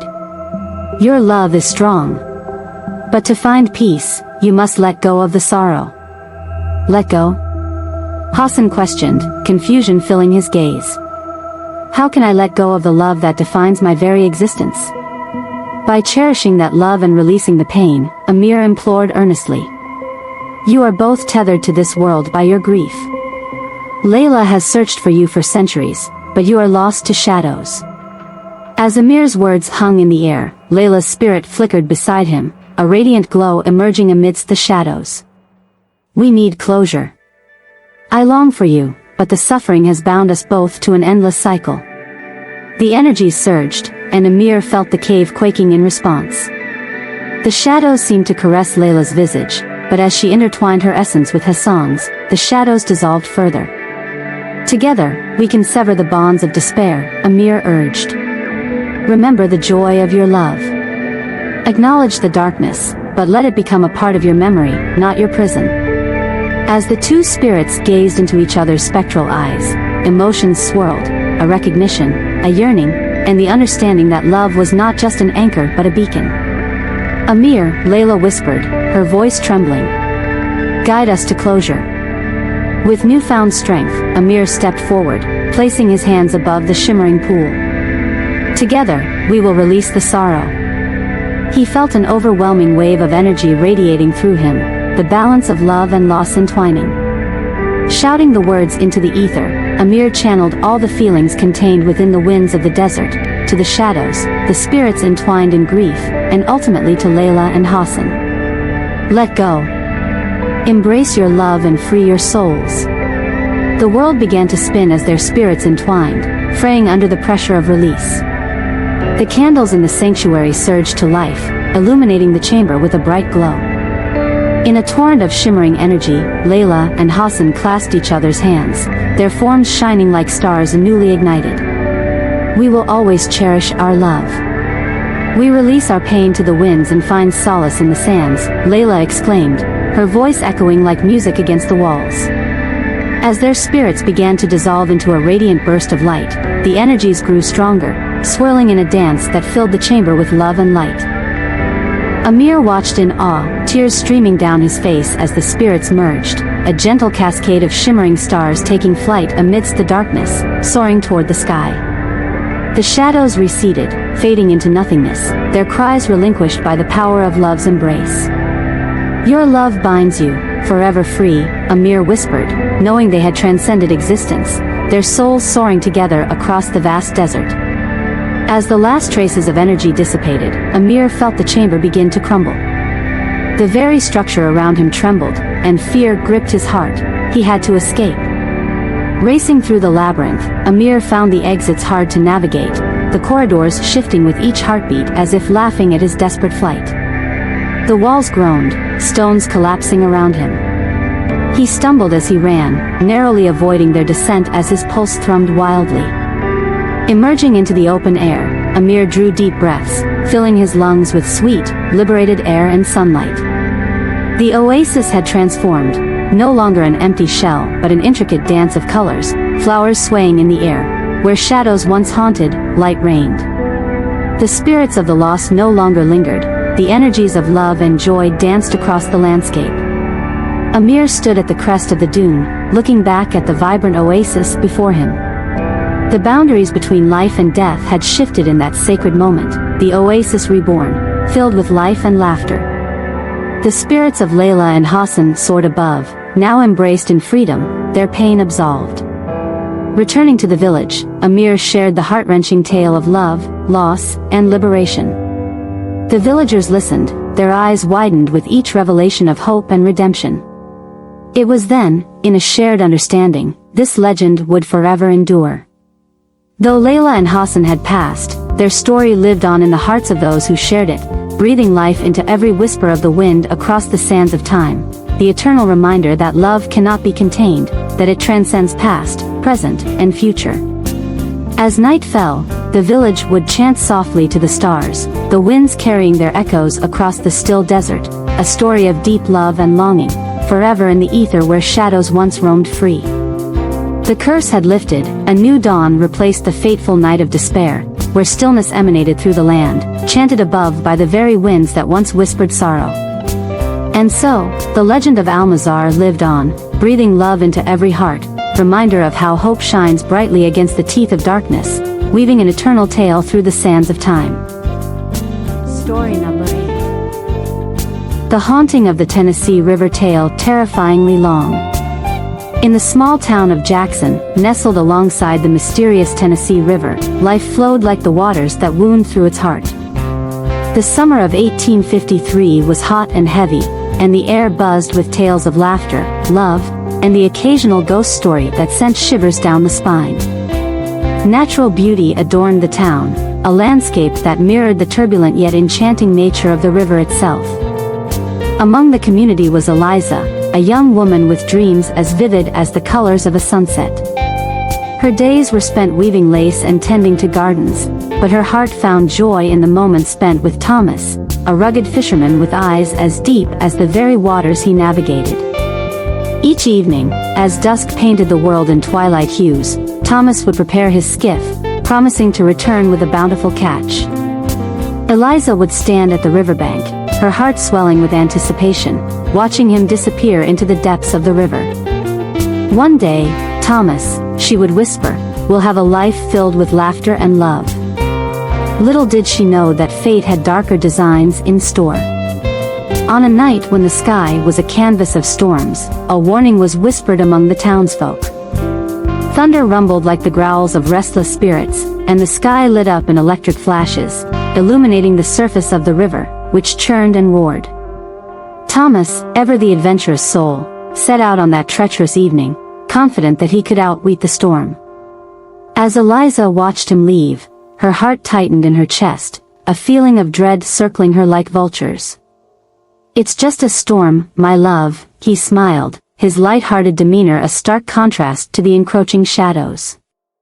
But as the hours slipped by, worry pooled like rainwater in her heart.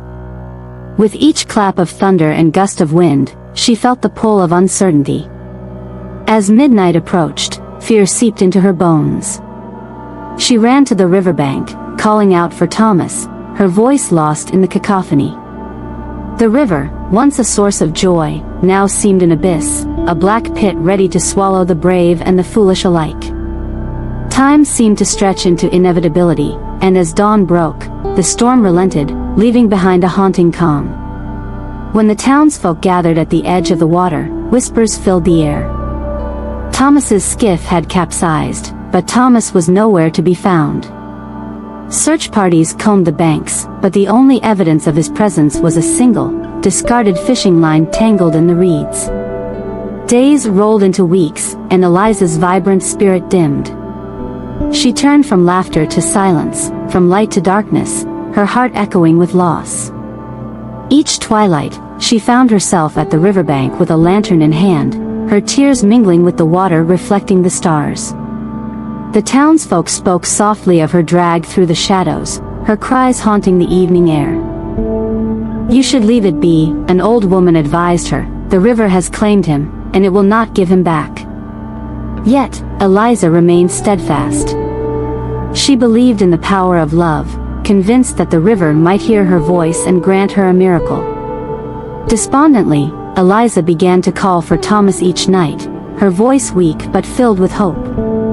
As the days turned to months, the legend of the river wraith began to weave its way into the fabric of Jackson. Whispers of a ghostly woman wandering the riverbanks at night spread like wildfire among fishermen and curious townsfolk. They spoke of the pale figure with wild hair and sorrowful eyes, calling out to lost souls. The fishermen began to notice odd occurrences. As they cast their lines into the river, they claimed to hear faint echoes of a woman's voice, luring them with melodies and promises. Those who dared approach the edges of the water at night began to disappear, vanishing without a trace. It was said that if you got too close, you might find yourself pulled into the depths, never to return. Eliza, desperate to be reunited with Thomas, heard these rumors and knew she would do anything to seek him out. It was said that, beneath the river, spirits lay trapped, yearning to fulfill their desires. Gathering her courage, Eliza made a pact with the river spirits, desperate to know what had become of her beloved. "Bring him back to me," she implored, "and I will give you my soul."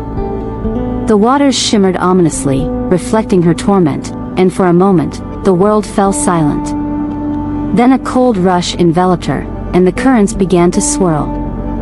The next evening, Eliza stood at the riverbank, drawn into the water, her heart beating like the wings of a trapped bird.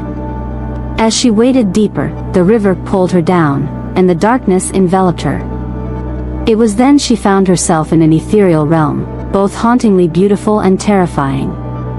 Floating just above a sunken treasure of forgotten trinkets and lost souls, she saw Thomas. He shimmered like a shadow, beautiful and tragic. "Eliza," he cried, reaching out for her. "You must leave this place. It is not for the living." But her heart urged her to stay. She reached out, fingers grazing his. "I've waited for you, Thomas," she exclaimed, her voice cracking. But the river began to churn violently, fed by her desperation. The spirits around them wailed, trapped in their own longing, drawn to her heartache. In the scuffle of ethereal forms, the river spirits warned her, "You will be trapped among us if you stay.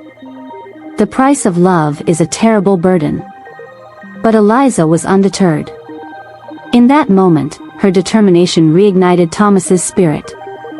"Eliza, we will find our way back together." In a burst of powerful energy, the currents surged, yanking them apart just as they sought to embrace. "No!" Eliza screamed, but the river pulled him deeper into its cold heart. Just as she felt his warmth slip from her grasp, a wave of anguish echoed through her. Eliza awoke on the riverbank, gasping for breath. The sun was high overhead, the day shockingly bright compared to the darkness she just emerged from. Yet something within her felt altered, a shadow haunting her heart. She looked out over the water, yearning. Though she could not see him, she felt Thomas lingering near, the connection bound eternally by love and despair. After that night, Eliza became known throughout Jackson as a tortured figure, often seen drifting along the riverbanks with a lantern in hand, guiding the lost souls just as she had searched for Thomas. The legend of the river wraith grew, with each retelling enhancing the tale.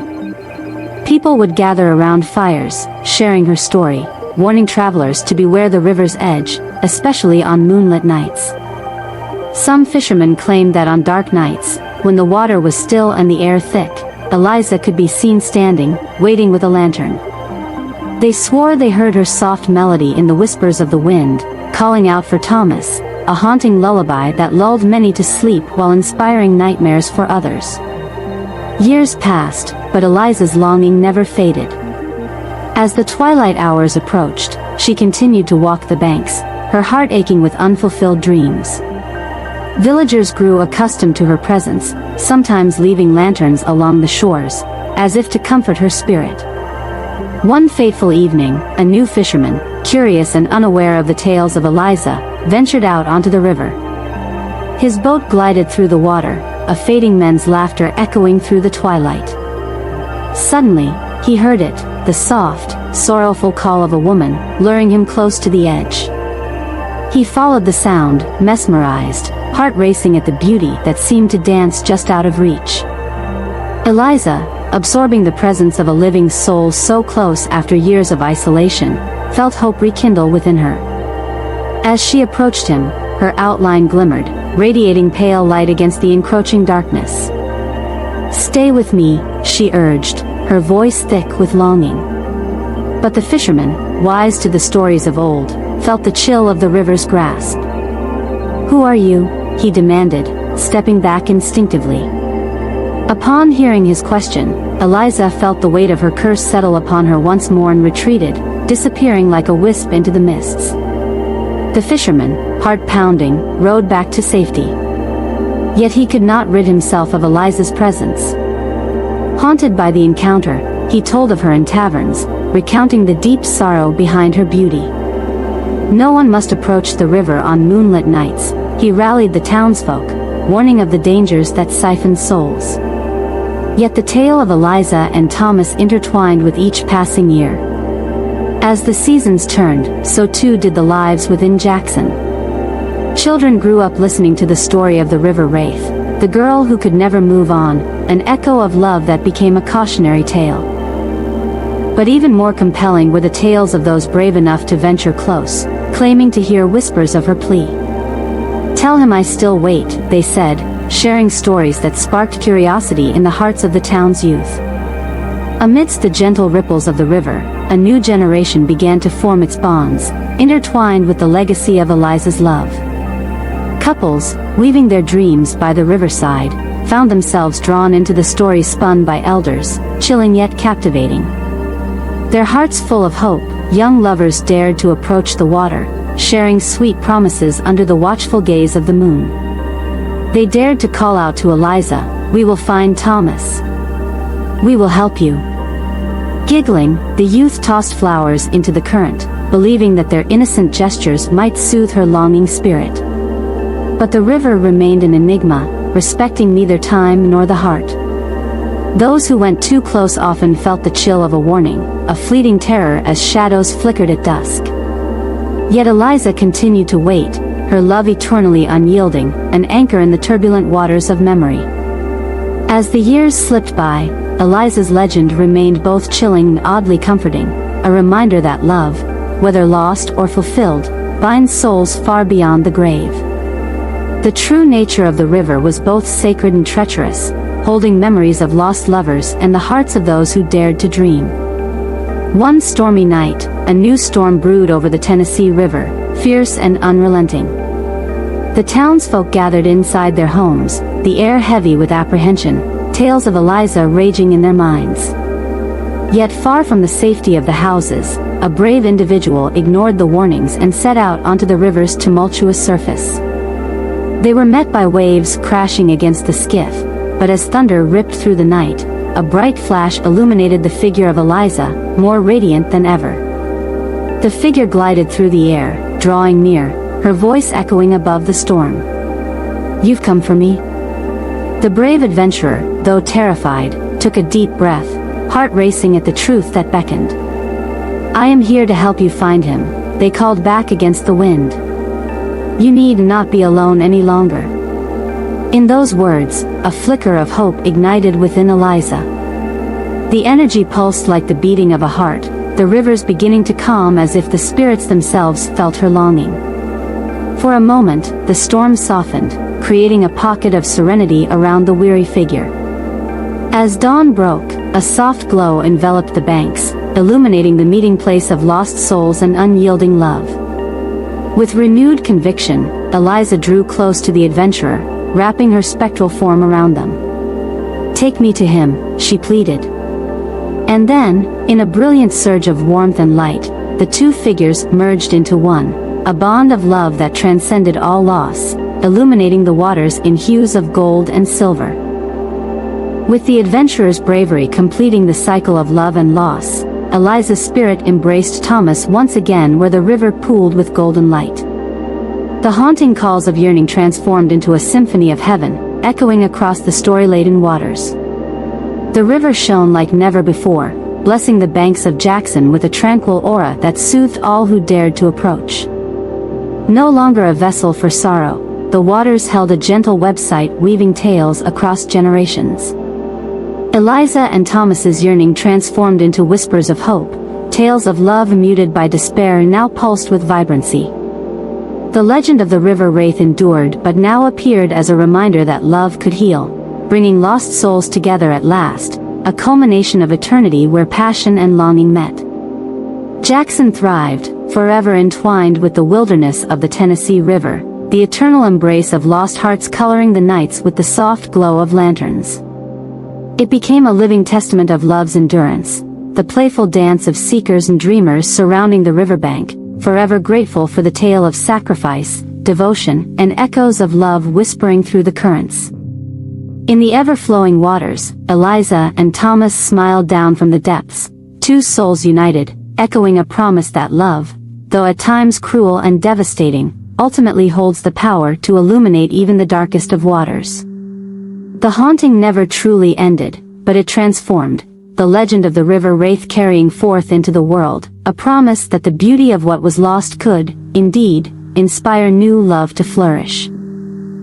Story number 9. The Whispering Acres. Shadows of the past. Once upon a time, nestled between languid hills and dense groves of twisted oak trees, lay a remote estate known to the locals as the Whispering Acres. This land stretched for miles, its fields once vibrant with golden wheat, now haunted by the shadows of a long-lost plantation village. The tale spun from generation to generation spoke of the ghostly figures that danced among the remnants of the crops, the chilling whispers that rode the midnight wind, and the farmer who cursed the land with his greed.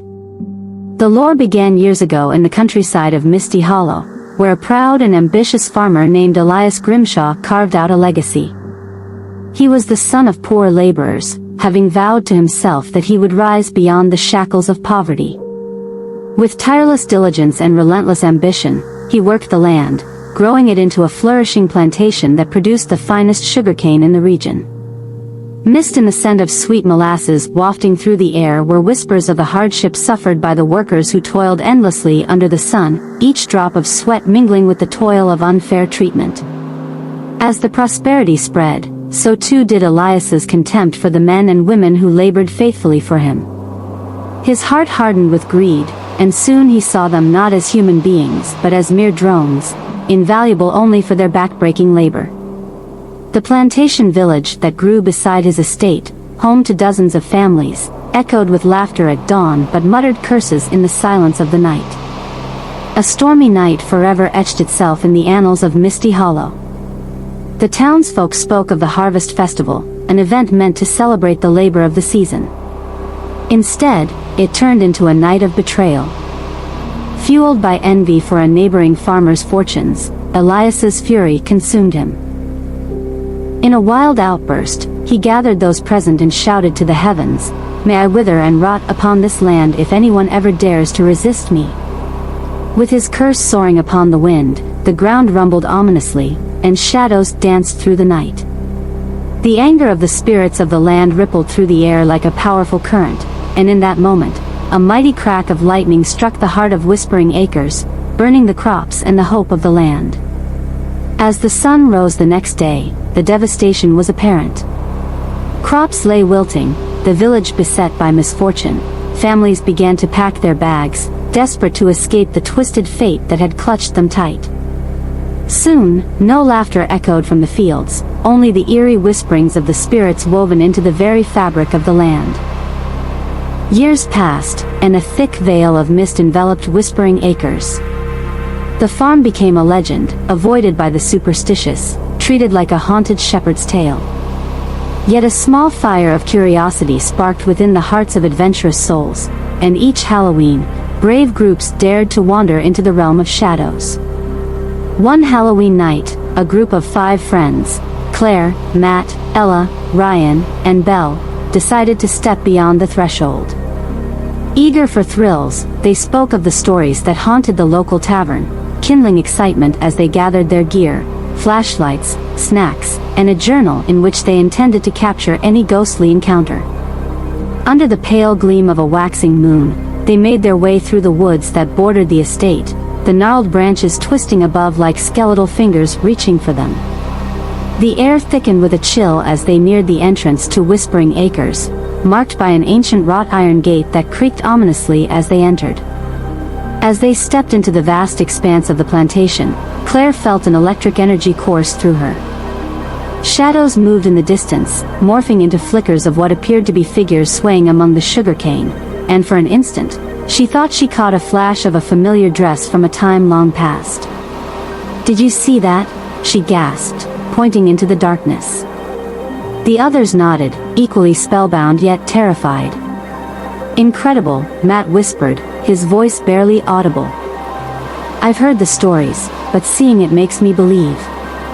They ventured further, the companions determined to document everything they came across. After a time, they stumbled upon the remains of the plantation village, crumbling houses draped in drapery of vines and decay. It was here that the wind began to pick up, swirling around them and carrying the distant echoes of laughter, a sharp contrast to the desolation around them. "There it is again!" Belle exclaimed. "I can hear them." Suddenly, the laughter faded into a distinct whispering that surrounded them. It tugged at the edges of their consciousness until it was heard once more, this time clearer. "Help us, help us." Claire's heart raced as she stepped forward. "Show yourself," she called into the shadows. "What do you need from us?" Out of the swirling gloom, a figure emerged, tall and imposing.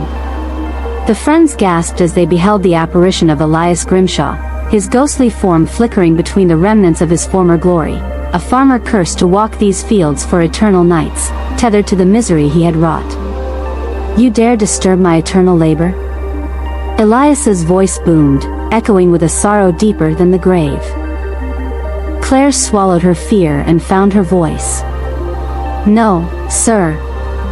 We want to learn your story. We want to help those lost here. Your curse doesn't have to hold power over you." "Elias," Ryan said, stepping forward, "your greed brought misfortune to so many. But maybe there's a way to find peace, even for you."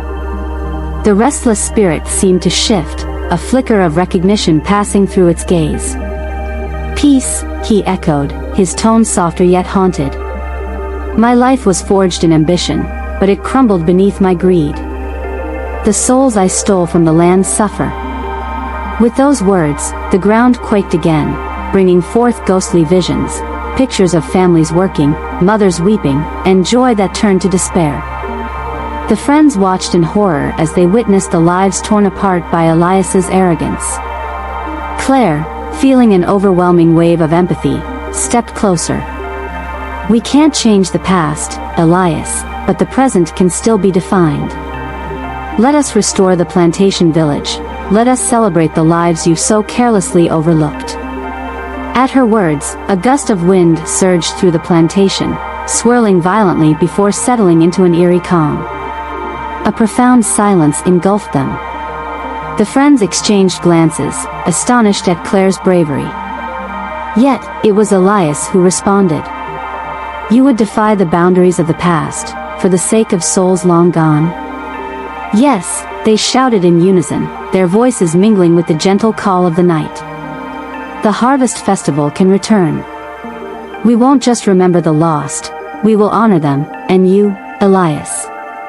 Awash in flickering moonlight, the specter nodded slowly, and his form began to shift. Through the ephemeral remnants of his pain emerged a warmth of hope. From destruction comes the seed of renewal. If your hearts are sincere, I shall aid you. With that pronouncement, the surrounding darkness shifted. The spectral figures emerged in droves, the lost souls of the plantation lifting their heads, no longer just shadows shrouded in despair but vibrant spirits rekindled by purpose. Claire and her friends stood mesmerized as they witnessed the tableau of past labors turning into a vision of revival. United, the friends began planning the restoration of the plantation village. Word spread through the town, fueled by the passion ignited by Claire and her friends. To their shock, many townsfolk felt the call of the lost souls and rallied behind the cause, organizing festivals, labor gatherings, and storytelling nights to revive the memories of the ancestors who had tended the land. With each effort, the spirits resonated with their good intentions. The once lifeless fields began to bloom, bringing new colors to an old canvas.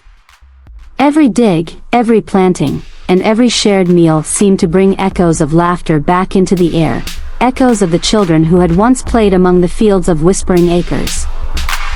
As summer turned to fall, the first harvest festival was set to begin, a celebration rich with offerings to the spirits of the land.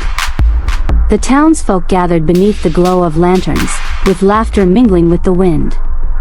Together, they honored the lives lost and cherished their own renewed connection to the village. Under a moonlit sky, a sense of serenity washed over Whispering Acres as Claire, Matt, Ella, Ryan, and Belle stood alongside Elias Grimshaw, now a gentle guardian of the land. Surrounded by soft glow and music, they felt the presence of the village and its forgotten souls, grateful for their revival. As Claire lifted her voice to share the story of loss and redemption, an enchanting hush fell over the crowd. Her words wove tales of labor, heartache, and the struggle for redemption, a tapestry connecting the living with the distant murmurs of the past. The whispers of "help us" transformed into the sweet melodies of "thank you." And so, Whispering Acres was reborn, forever marked by the haunting but healing presence of those who had come before. The specter of Elias, no longer bound to wander the darkened fields, became part of the very soil he had claimed, his benevolence intertwined with the spirit of the land and its people. Through hard work, compassion, and storytelling, the cycle of despair was broken. The tales of the haunted farmer transformed into stories of hope, reverence, and enduring connection, whispering through the rustling leaves, carried onward by the winds of Misty Hollow for generations to come. As Claire and her friends stood, holding lanterns that shimmered brightly against the velvety night, they realized the power of facing the past, not with fear, but with understanding and love. Whispering Acres thrummed with life again, a testament that even the most haunted of places could be healed by the strength of the human spirit. And so, it remained, a cherished legacy where whispers guided the living to remember, and memories sparked the flames of renewal, echoing across the fields of Whispering Acres long into the moonlit nights. Story number 10. How to recognize a haunted spirit. In the desolate town of Mistwood, where tales of the supernatural lurked in every shadow, the story of a young boy named James began. At first, James was just an ordinary fourth grader, but everything changed when a strange presence began to haunt him. It started subtly, with James frequently feeling lost in thought, his mind a jumble of memories and ideas that flitted away like wisps of smoke. He felt the chilling touch of something otherworldly around him. James often forgot what he had just said, his memory slipping away like sand through his fingers. Although his grades suffered compared to his peers, he remained determined, studying diligently. His parents, unaware of the signs of something deeper, thought it was just a normal phase that all kids go through. But what truly unsettled James were the moments when he would wander aimlessly. One day, on his way to the playground, he found himself inexplicably drawn to a nearby village, following the distant sound of a drum beating somewhere in the night. It was as though an unseen force compelled him to move his feet, leading him to a spot over 2 kilometers away. Confused and scared when he realized how far he had strayed, he returned home, only to face his parents' worry and reprimanding. As a child, James was oblivious to the ominous signs. Such behaviors seemed common amongst kids, and he continued growing up with a childlike innocence as sensitive to the idea of unseen connections binding him to the ethereal world. 2 years passed, and James moved up to junior high. He thought he could gain control over his thoughts, but the suffocating atmosphere only deepened. On the surface, he appeared to be a typical teenager, yet internally, his life was dominated by sleepless nights haunted by terrifying dreams. Images of lonely, shadowy roads without a soul in sight plagued him, with children's faces lurking just beyond his memory, comings and goings of spirits who whispered unsettling secrets. As night descended, a heavy weight seemed to crush him, rendering him immobile, gasping for breath as if lost in a nightmare. The spectral sounds of the drumming echoed in his ears, a constant reminder of what lay beyond his world. James began experiencing the harrowing phenomenon of sleep paralysis, where he could neither move nor cry out, trapped in a suffocating silence and suffused with a paralyzing dread. Desperate for relief, he underwent various medical assessments, yet the results were inconclusive. Even obeying the tranquilizers prescribed by doctors did little to alleviate the mounting fear that seeped into his bones. Each morning, he woke up with deep circles under his eyes, as if he hadn't slept in days, and his aura grew dimmer. James' parents were alarmed when they noticed him losing weight and becoming increasingly withdrawn. Frantic with worry, they sought the help of various doctors and spiritual healers, hoping to find a solution to what they suspected might be a mental affliction. Nothing yielded results, and it became apparent that James reached a point of utter despair. In the midst of their worries, James' grandmother returned from a pilgrimage with a handful of sacred ash taken from a revered shrine. She lovingly placed the ash beside his bed and kept watch over him while he slept, determined to protect her grandson from the unseen forces that tormented him. Miraculously, after several nights of monitoring him, James finally found a few nights of peaceful sleep, at least for a time. However, the haunting was far from over. Just a few months later, when James left for college in the city, a deeper, darker phenomenon reared its head. He felt increasingly restless and disturbed, and the voices from earlier were replaced by phantom whispers. They grew louder and more numerous, echoing in the silence around him. Suspicion consumed James as he struggled to make sense of his experiences. He found it harder to engage with his friends and suffered sudden shifts in mood, oscillating between joy and rage. A night spent playing cards quickly turned into mayhem when he unexpectedly lashed out at his friends, tossing their cards aside with a furious glare before falling silent and retreating to his bed, completely bewildered by his own actions. It became increasingly apparent that something sinister had latched onto him, an invisible force controlling his very thoughts and actions. With no understanding of what was happening, he succumbed to the chaotic energy around him, feeling himself slipping further from reality. He realized that he could not continue to allow fear to dictate his life. Determined, James set out to confront the lingering spirits haunting him. He learned of the cursed woods at the edge of Mistwood, rumored to be a dwelling place for lost souls and tormented spirits. Driven by desperation, he ventured into the eerie forest, where the shadows danced amid the trees, and the silence whispered dark secrets. Upon reaching an old, forgotten grave marker hidden deep in the woods, he unearthed ancient stories of grief and loss. The spirits buried their yearn for freedom, trapped in agony, seeking recognition. In a moment of clarity, James realized he needed to conduct a strange ritual to help the restless souls find peace. On a full moon night, James returned to the desolate grave marker, laden with symbolic objects he believed would attract the spirits.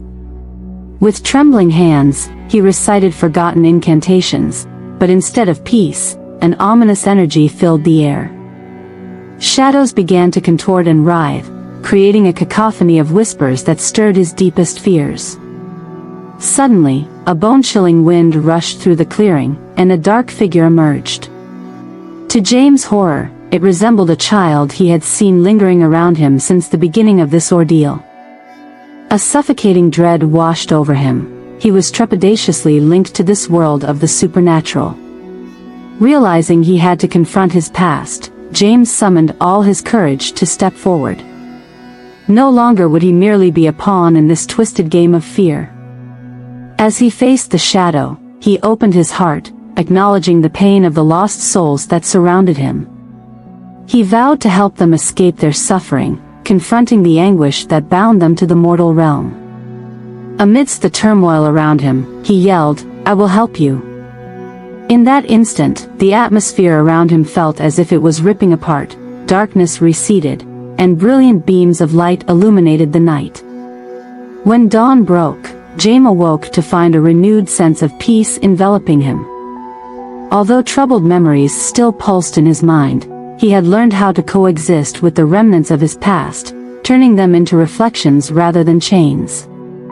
Mistwood became tranquil once again, yet whispers of James' encounters with the otherworldly remained enshrined in the town's folklore. His journey had not reached an end. Amidst the echoes of the past, there were opportunities for new adventures yet to unfold, others lost in shadows who would seek guidance, just as he once had. As James spent each day reclaiming his life, he harbored the knowledge that the fine line between this world and the next can be fragile. While he found solace among the spirits, he also understood the dire risks that come with uncovering the truths of the supernatural. For those who dare to unveil the mysteries of the unseen, remember that sometimes, the past may not be as distant as it seems. Some spirits may beckon you into their dark tales, and your journey may not be as safe as it appears. Story number 11. The Curse of Eldergrove Forest. Once upon a time, in a secluded village veiled in perpetual mist and dread, there lived a young girl named Mia. This village, called Eldergrove, nestled on the fringes of an ancient and haunted forest, was steeped in unsettling legends that warned against venturing into its depths. The inhabitants spoke in hushed tones, sharing eerie stories of those who had entered the forest, never to return. The woods were said to be plagued by a malevolent spirit, a wraith called the Lost One, who would lure the curious and the foolish into the gaping maw of the darkness surrounding it. As the chill of autumn dawned upon Eldergrove, its inhabitants prepared for the Mood Harvest Festival, a time to honor the spirits of the forest, though most felt it was a celebration disguised as a warning. The villagers would hang lanterns in the trees, covering their bravest hearts with a thin veil of light, hoping it would keep the shadows at bay. However, eerie whispers of the forest flooded the air, warning them that they were merely delaying the inevitable. Intrigued by the legends, Mia often lingered at the edge of the forest, listening intently to the frightening tales spun by the elders. But curiosity is a relentless beast, and as the moon grew full and heavy, an insatiable thirst for adventure twisted in her young heart. One fateful night, emboldened by the spirit of rebellion and the thrill of mystery, Mia made the ill-fated decision to venture into the haunted woods and uncover the gruesome truth for herself. As she crossed the threshold into the Eldergrove forest, an icy wind engulfed her, blowing away any warmth that clung to her skin. The towering trees stood like twisted gargoyles, their gnarled branches reaching towards the moon like skeletal fingers. An eerie stillness enveloped her, broken only by the sound of her own rapid heartbeat. "Stay close, Mia," she breathed to herself. "It's just a forest." But echoes of ancient whispers coiled around her, wrapping her mind in frayed threads of fear. The shadows flickered and danced, because the very heart of the forest seemed to breathe with a life of its own. As she ventured deeper, the luminous glow of her lantern revealed the twisted root systems, resembling grasping hands clawing at the earth. Each step felt like a descent into madness, but Mia pressed on, driven by the spectral compulsion of the lost one's tale. Then, amid the dark maze of ancient trees, she stumbled upon a clearing. In the center of this clearing stood an ominous shrine, worn and cracked with darkened stones engraved with obscure symbols, recounting stories of sorrow and betrayal. Fascinated yet terrified, Mia approached it cautiously, clutching her lantern tighter. It was then that a chilling realization washed over her, a pulsating energy in the air, a dread she could not shake. Before she could retreat, the wind responded, swirling violently, and the clarity of moonlight flickered. Suddenly, from the corner of her eye, she noticed movement. A figure emerged from the shadows, a mere gust of air twisted into disfigured form, summoning the lost one from its slumber. The spirit bore a visage so grotesque it twisted her stomach in fear. Hollow eyes peered from its sunken face, shrouded in tattered remnants of what appeared to be a haunting cloak worn by the souls it had claimed. "Mia!" The spirit rasped, its voice a chorus of wails rising from obscure depths, echoing the very sorrow of the forest. "You've come to join the lost, to seek the truth of your heart." Terror coursed through Mia's veins as the realization dawned upon her. Here she stood, confronted by the embodiment of every dreadful tale she had ever heard. "What do you want?" she stammered, her voice barely above a whisper. "You sought the stories. But stories speak of choice." The lost one lamented, its form contorting in anguish. "To save them or claim them, to seek the truth or be consumed by fear, that is what our fates rest on. Come forth and face your darkness." An invisible force drew Mia closer to the shrine, and she was unwillingly knelt before it. Vivid flashes of memories infiltrated her mind, the smiles of friends, the laughter during festival nights, the comforts of home, all overshadowed by a creeping dread that grew with each flicker of her lantern. Suddenly, the darkness twisted, revealing scenes engulfed in despair. Images of the villagers from decades past danced before her eyes. One by one, she witnessed their descent into the forest, lured by promises of enlightenment, power, and peace. Each one vanished, their souls fed into the insatiable maw of the lost one. Then, between those haunting memories, she saw herself, the night when she had led her friend, Tom, to the forest, daring him to uncover the truth with her. "No!" Mia screamed as visions blurred around her. "Not Tom!" The weight of that memory gripped her heart, shackling her to the ground. Rage and regret consumed her, igniting an unquenchable fire within. "I didn't know. I just wanted to know," she cried, tears streaming down her face. "You desired adventure and truth," the lost one hissed. "But what you sought was breaching the barrier between worlds. You summoned me. You have awoken what sleeps beneath the earth. You wished for the stories of the lost, and now your story is intertwined with theirs." Gasping for breath, Mia's heart raced in her chest. "What must I do?" She felt terror stretching into the very marrow of her bones. The spirit's hollow eyes locked onto hers, staring into her very soul. "To release your friend, to free the lost, you must unearth the truth that binds this curse to our forest." The specter raised a skeletal hand, pointing toward the darkness beyond her vision. "You alone can expose the treachery that entwined the villagers and this forest. If you refuse, you shall join them, forever." Fear coursed through Mia. But the love for Tom, the guilt of dragging him toward the shadows, consumed her every thought. Clenching her fists, she stood resolute. "I will free them," she declared, the determination shining through her fear. "I will uncover the truth." With that, the forest responded violently. Trees groaned, their branches shifting ominously as if the very spirits of the forest were rising to challenge her. A path cleaved through the twisting shadows, leading deeper into the forest's heart, beckoning her forth. She steeled her resolve and followed it, propelled forward by the ghost's scornful wails. As the path warped, enveloping her in darkness, Mia began to encounter remnants of despair, forgotten trinkets, lost clothing, faces of those who had suffered here. With each step, echoes of past anguish pulsated against her mind, relentless yet revealing. Then, through a haze of shadows, she finally stumbled upon what seemed like a final barrier, an ancient tree with a maw of roots gaping wide, as if ready to swallow her alive. She welcomed her terror, driven by the hunger for truth. She reached out, brushing her fingers against the bark, and visions slammed into her mind. Mia was immersed in a torrent of the village's past. She saw how a once peaceful settlement had thrived on the backs of magic, a powerful relic hidden away to protect their home from nature's wrath. But greed had twisted the hearts of the elders. Desiring to harness the forest spirit, they shattered the greed had twisted the hearts of the elders. Desiring to harness the forest spirit, they shattered the relic, unleashing vengeance in the form of the lost one. With the forest now cursed, its hunger was insatiable, consuming the souls of those who dared enter. In that moment of clarity, the roots writhed and shifted to reveal a path, the path that led to the location of the missing relic.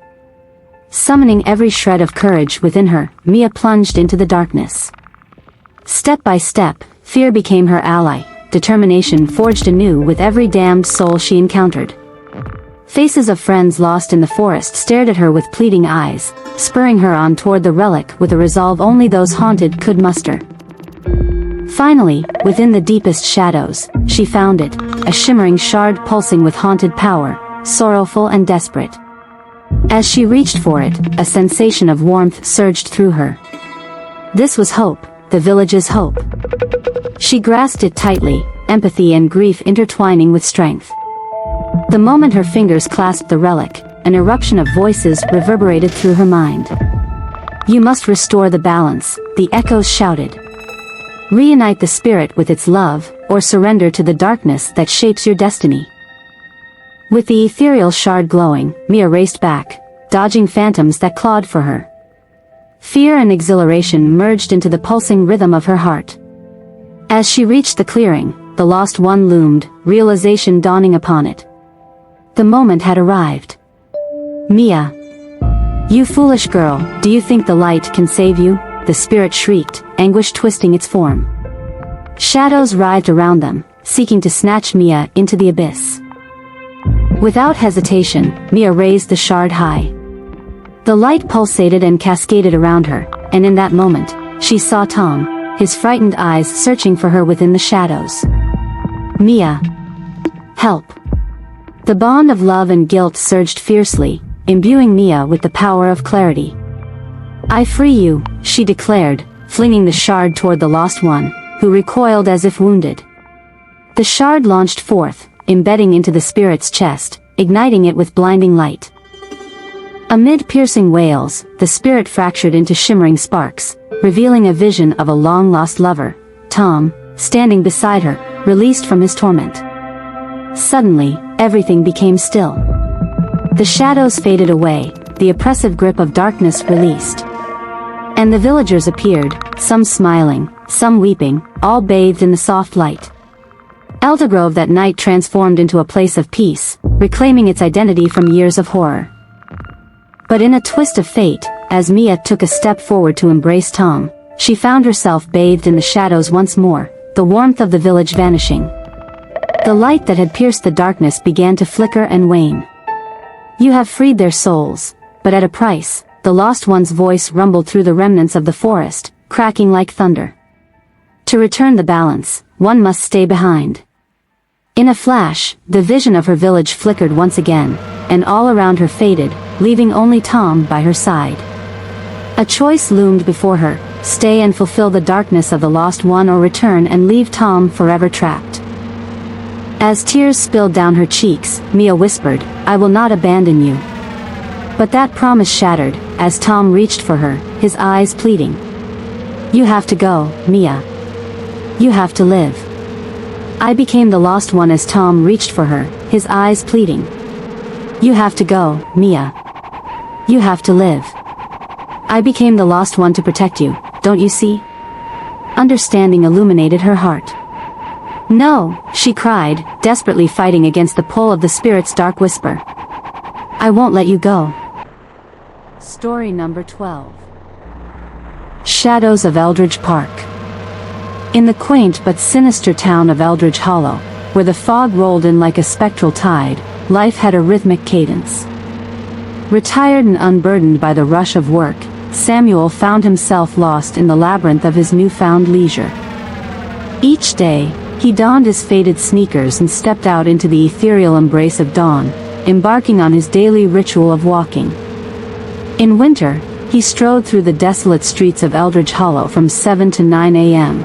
In summer, he awoke at the ghostly hour of 5 a.m. to roam the forsaken grounds until the sun bled into the horizon. But the purpose of his excursion was more than mere fitness. It was an escape from the mundanity of retirement into a space where the worries of life faded into the background.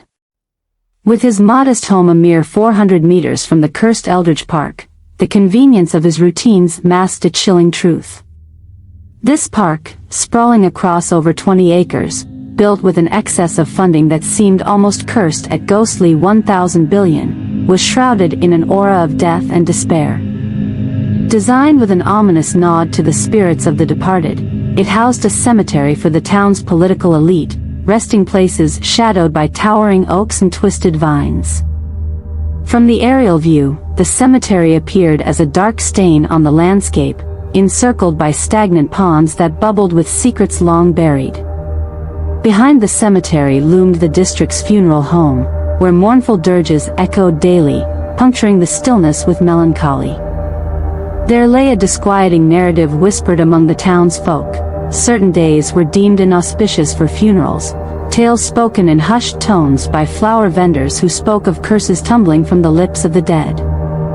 In the architectural plans of Eldridge Park, the architects indulged in the esoteric study of feng shui, creating a space not merely for leisure but ostensibly to appease the restless spirits.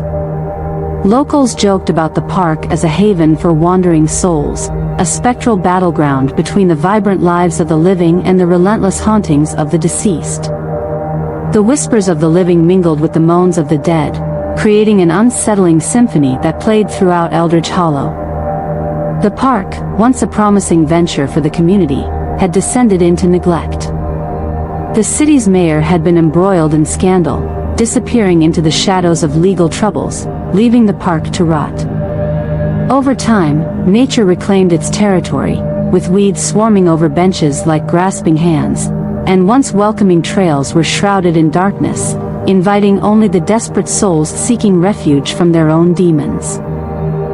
Despite its haunted nature, Samuel and a few elder residents clung to the park, using its eerie charm during their evening wanderings.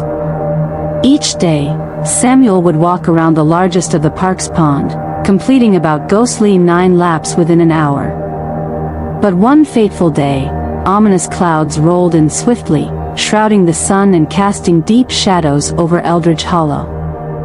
As the rain began to fall, the delicate trills of cheerful birds transformed into distant echoes of despair.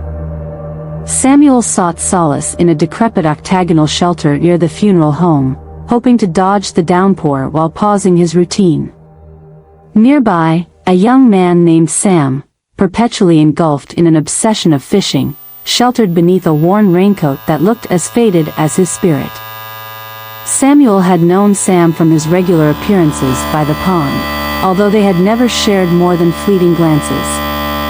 However, today's unease was palpable, and as Samuel focused on the movements of his arms and legs, he was startled by Sam's panicked shout, interrupting the meditation of his exercises.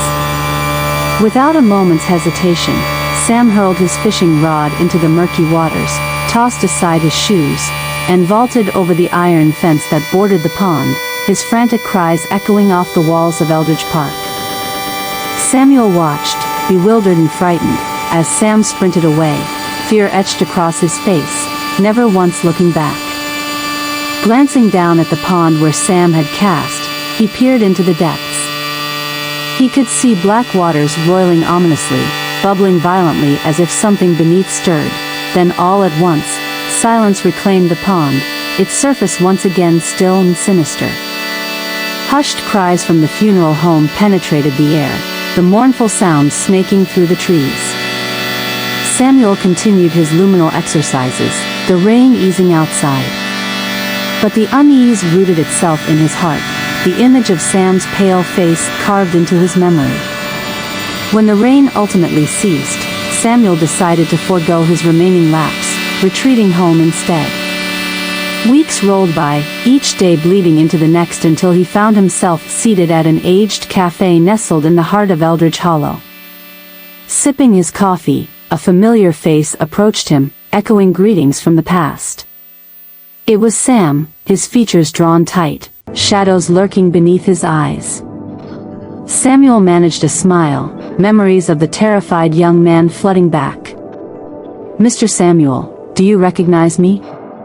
Sam asked, his voice trembling. "Of course, you're the fisherman from the park.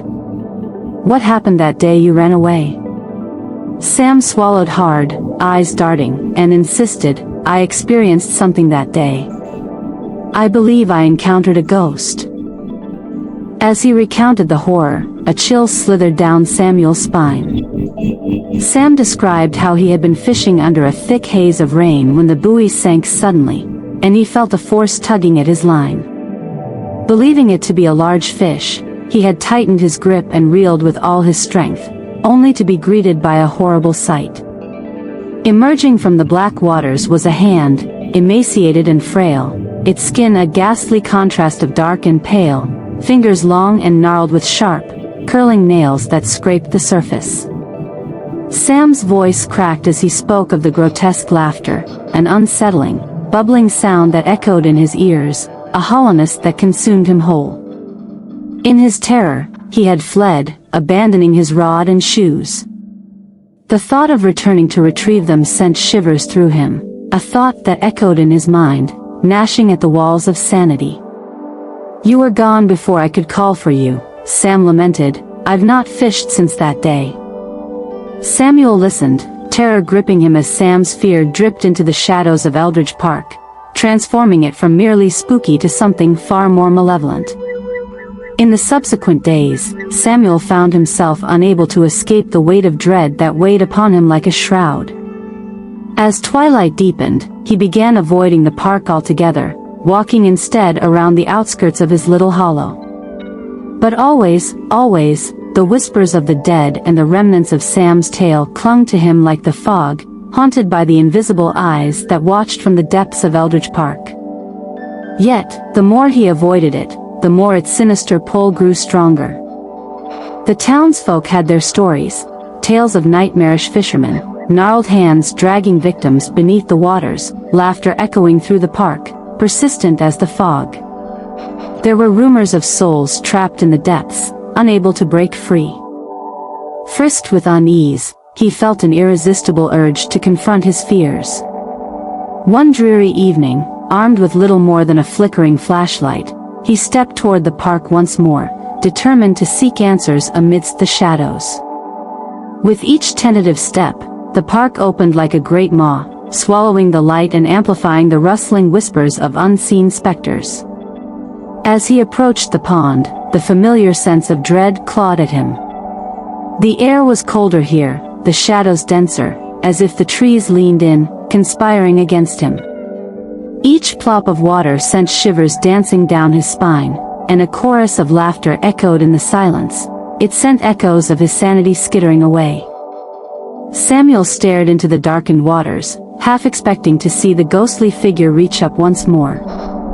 And then, breaking the surface, he caught a fleeting glimpse of a gnarled hand, only this time, it lingered longer.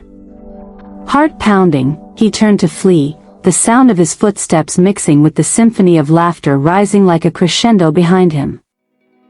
But the memories wouldn't let him, the tales bubbling within him like the dreadful waters of the pond. Days turned to weeks, and though he longed to escape the weight of Eldridge Hollow, the ghosts of his mind haunted him, snatching at the edges of his sanity, painting each night with shades of terror. Ultimately, the threads of fear did not lead him to liberation but deeper into hopelessness. Gripped by the need for the town's dark history, Samuel found that the souls of Eldridge Park would forever dwell in the corners of his consciousness, their whispers echoing through the mists of Eldridge Hollow, a warning for those who dare to tread too close to the shadows of the past. Samuel understood now. Eldridge Park was a realm where the line between the living and the dead frayed into nothingness, a place where darkness thrived, and every story told became a part of its haunting legacy, one that would echo among the living until the end of time. Little did he know, the spirits still lurked, waiting for the unwary to join them in their eternal entrapment beneath the ghostly waters of Eldridge Park. Story number 13. The ghostly town of Hollow Creek.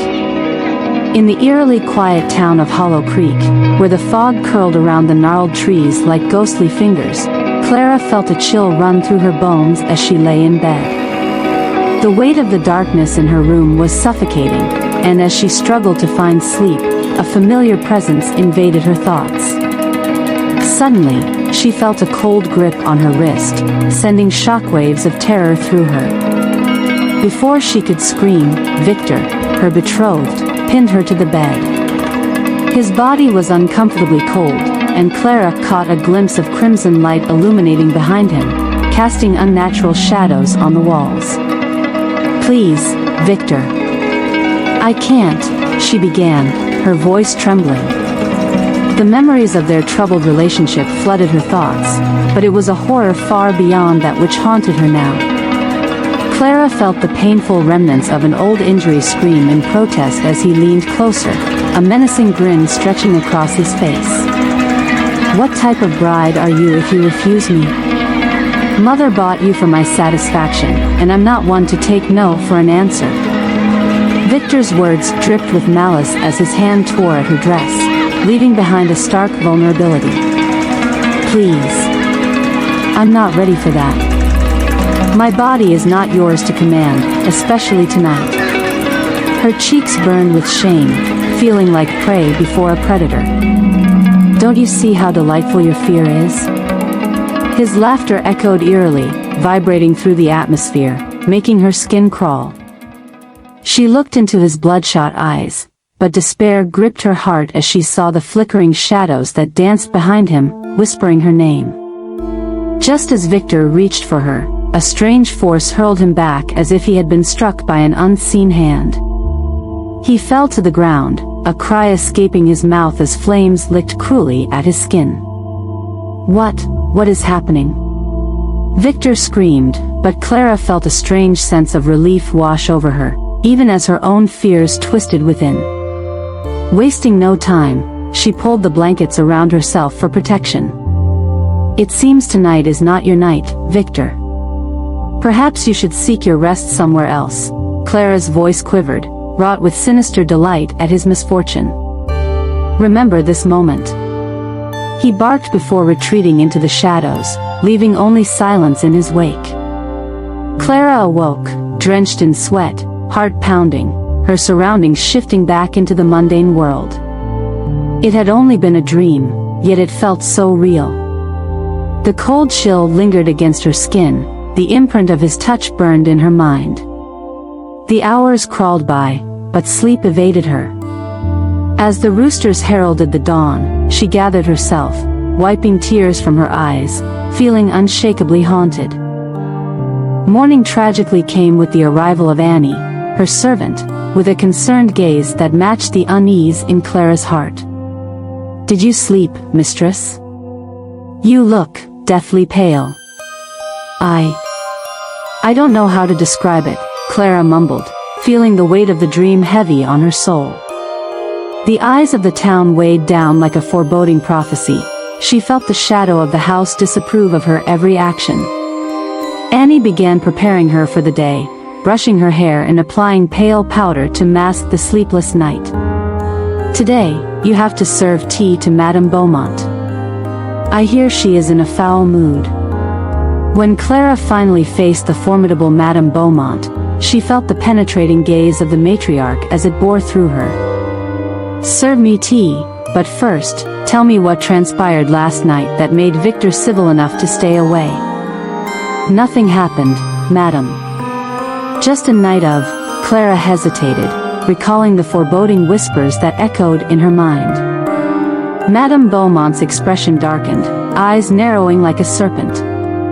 "Don't lie to me, girl. I know when you are lying." Before Clara could respond, Lily, the favored daughter, entered with a bright demeanor.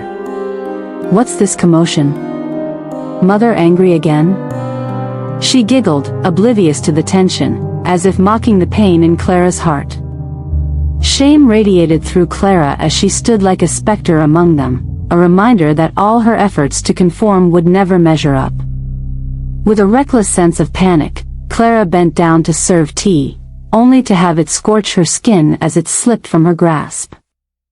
"Hurry up, Clara!" Madame Beaumont thundered, a cruel smile forming on her lips. Before Clara could respond, a housemaid approached softly, whispering something into Madame Beaumont's ear. Suddenly, her expression screamed horror. "What did you do? Speak, girl. Did you invite spirits into our home?" "It was not me." Clara froze under Madame Beaumont's scrutiny, her heart racing as the ghostly warnings from her dream flashed before her. "Do not speak of what you see." Yet, against the weight of fear, a voice cut through. "I was called, I felt their presence," Clara blurted, desperation and anguish breaking through her lips. Madame Beaumont's face morphed into a ghastly mask, her eyes glinting with a mixture of curiosity and dread. "What do you mean? Speak plainly, girl. Have spirits tormented your slumber?" "Only dreams, falsehoods," Clara murmured, but the shadows looming behind her echoed differently, a threatening reminder of her visions. "What is this?" Madame Beaumont exclaimed. "You are not leading me astray, Clara. The last time someone lied to me about spirits, they were lost to the void." Feeling the weight of impending doom, Clara fell to her knees. "I beg you, madam, I know not of spirits or lies. Just voices, they call for me." The room chilled palpably, the air thick with unease. "The girl carries the mark of the haunted," the housekeeper blurted. "She has been chosen. There's a curse resting upon her soul. And you let her roam free?" Madame Beaumont seethed, her voice sharp enough to cut. "Bind her. Keep her away from the marketplace until I decide what to do with her." Clara's world spiraled as fear consumed her. A bind was placed around her, yet something in her knew this fate was intertwined with the spectral presence that visited her. "Clara!" Annie called out from the chamber. "Don't lose hope. If you're fated to confront the spirits, I will help you." "What do you mean?" Clara asked, beginning to feel the weight of something larger than herself. "What can we do?"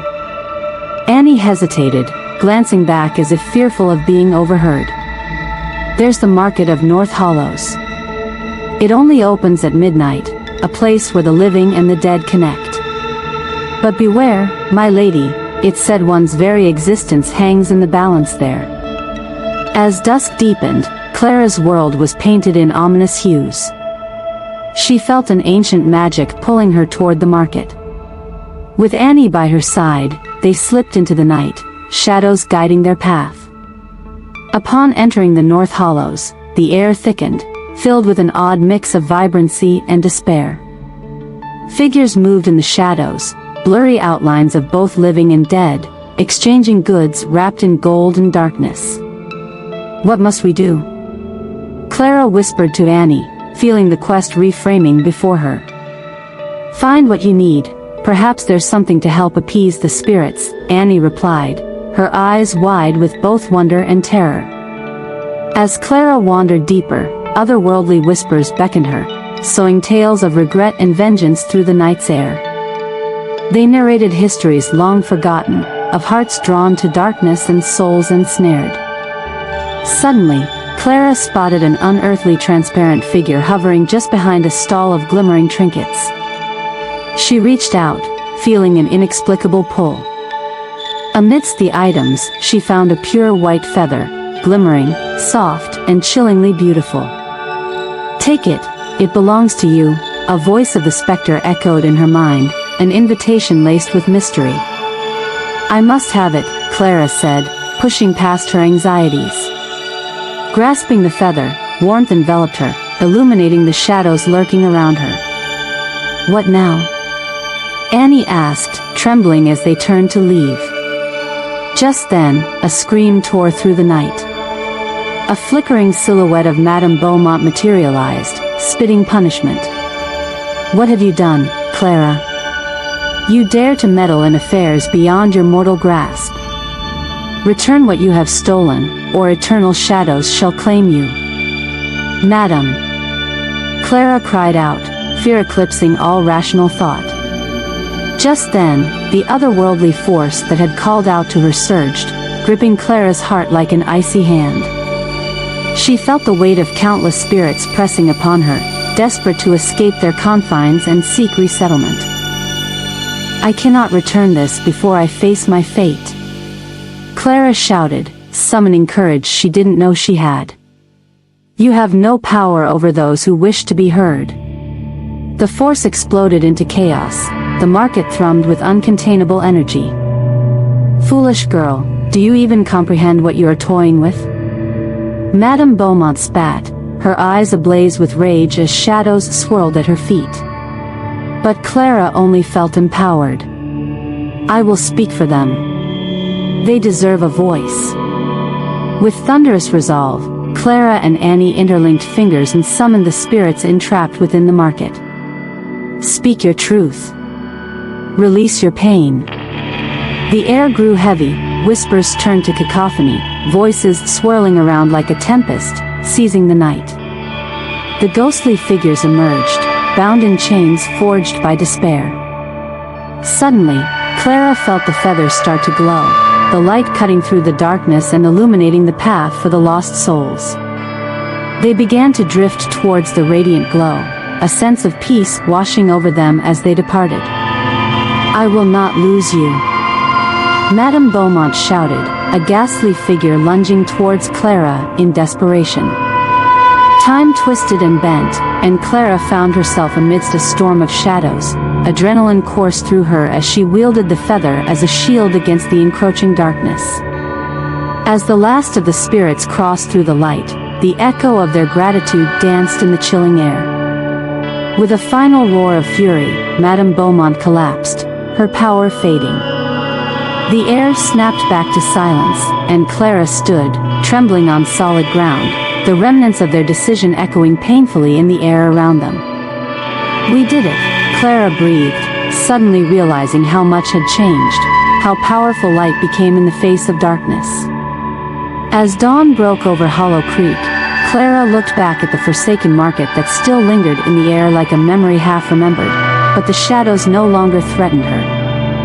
She stepped forward into the light, carrying the feather and all the voices of the lost, ready to forge a new path, one where fear and shadows receded, and hope blossomed anew. Story number 14. The Haunted Moon Festival. The night painted the bleak landscape of Greystone Hollow in a deep, ominous black. Locals whispered of its eerie history, and tonight, the village was more desolate than ever. The swirling shadows danced as the wind howled through the empty streets, sending chills down the spines of any brave enough to hear. It was the night of the Haunted Moon Festival, and yet, there wasn't the slightest shimmer of light.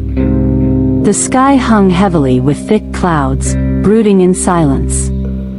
As custom dictated, the villagers hurried home before dusk descended fully, ensuring their doors were locked tight, the lights extinguished. The ethos of the hollow was simple: respect the spirits or suffer their wrath. Candles and incense burned in veritable ceremonies as offerings to the spirits who lingered among the gravestones.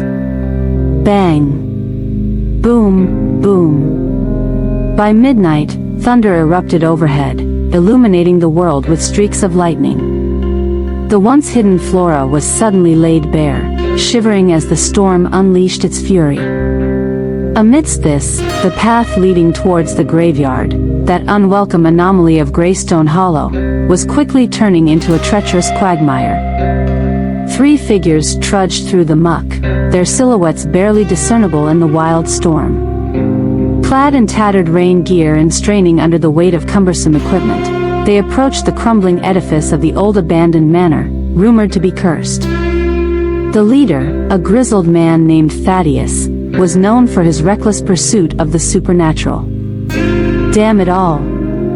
Do you even check the weather forecast, Derek? You picked the most cursed night of the year to do this, he cursed, his voice barely audible over the racket of the storm. Behind him was a younger man, Derek, who had a glimmer of ambition in his eyes. Don't worry, Thaddeus.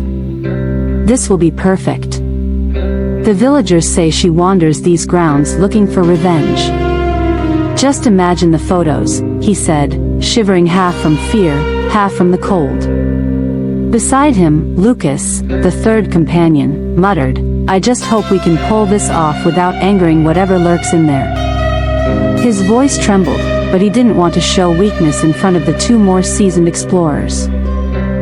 Despite his skeptical nature, fear coursed through Thaddeus at the thought of capturing something spectral on film. The internet buzzed with reports of photographers who had uncovered chilling evidence of the supernatural. But this night had a chilling atmosphere thicker than the rain-soaked ground they trod upon. The manor loomed ahead, a shadowy giant seemingly ready to swallow them whole. At last, the trio reached the manor. Its weathered stones groaned under the layers of moss and vine, tales of sorrow draping over it like a shroud. Legends spoke of Alara, a tormented spirit who had once lived here, lost to madness after a betrayal. The townsfolk claimed she was restless, still searching for the one who wronged her. Thaddeus led the charge, forcing the heavy door open with a reluctant creak. Inside, the air was stale, infused with a chilling draft that sent tremors down their spines. Shadows played tricks with their minds, making them question if they were alone in this dreadful place. Keep close, Thaddeus commanded, already fumbling with his camera as he struggled to capture the foreboding atmosphere. Remember, we need to remain calm. Stay alert for signs. As they navigated through the debris of the manor, pages of torn books fluttered like spectral wings, and the portraits adorning the walls seemed to shift with their gaze. Derek swung his flashlight, illuminating the faces that had seen a time long gone, while Lucas felt the oppressive weight of something unseen closing in around him. Goosebumps prickled his skin. After an hour of exploration, finding little aside from cold drafts and an unsettling atmosphere, Lucas stumbled upon a dusty journal, its covers faded and nearly disintegrating. Guys, check this out, he called out, barely containing his shock. Another myth? Thaddeus grumbled, his excitement waning. But the moment Lucas read aloud the tragic tale of Alara, their skepticism began to falter. Descriptions of dark rituals, a haunting rage, and the paranoia of betrayal echoed through the manor. Suddenly, a deafening crash shattered the fragile tension in the air. It drew them into a darkened hallway, where the temperature plummeted and shadows flickered like candle flames. The sound came from the very room Alara had occupied before her disappearance, where the air grew thicker, almost sentient with despair. Let's check it out, Derek whispered, his curiosity overtaking his fear and connecting their hearts with a trepidation they did not understand. As they entered, the room dimmed further, and Derek felt a cold hand brush against his neck. He turned sharply, but nothing was there.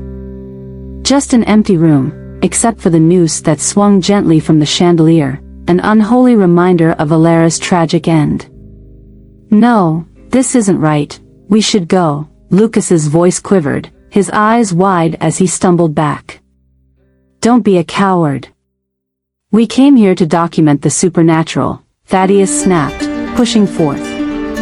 But just as he raised his camera to snap a photo, all lights flickered out, plunging them into darkness.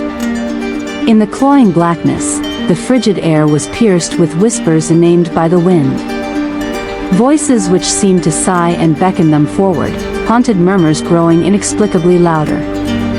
Panic seized them.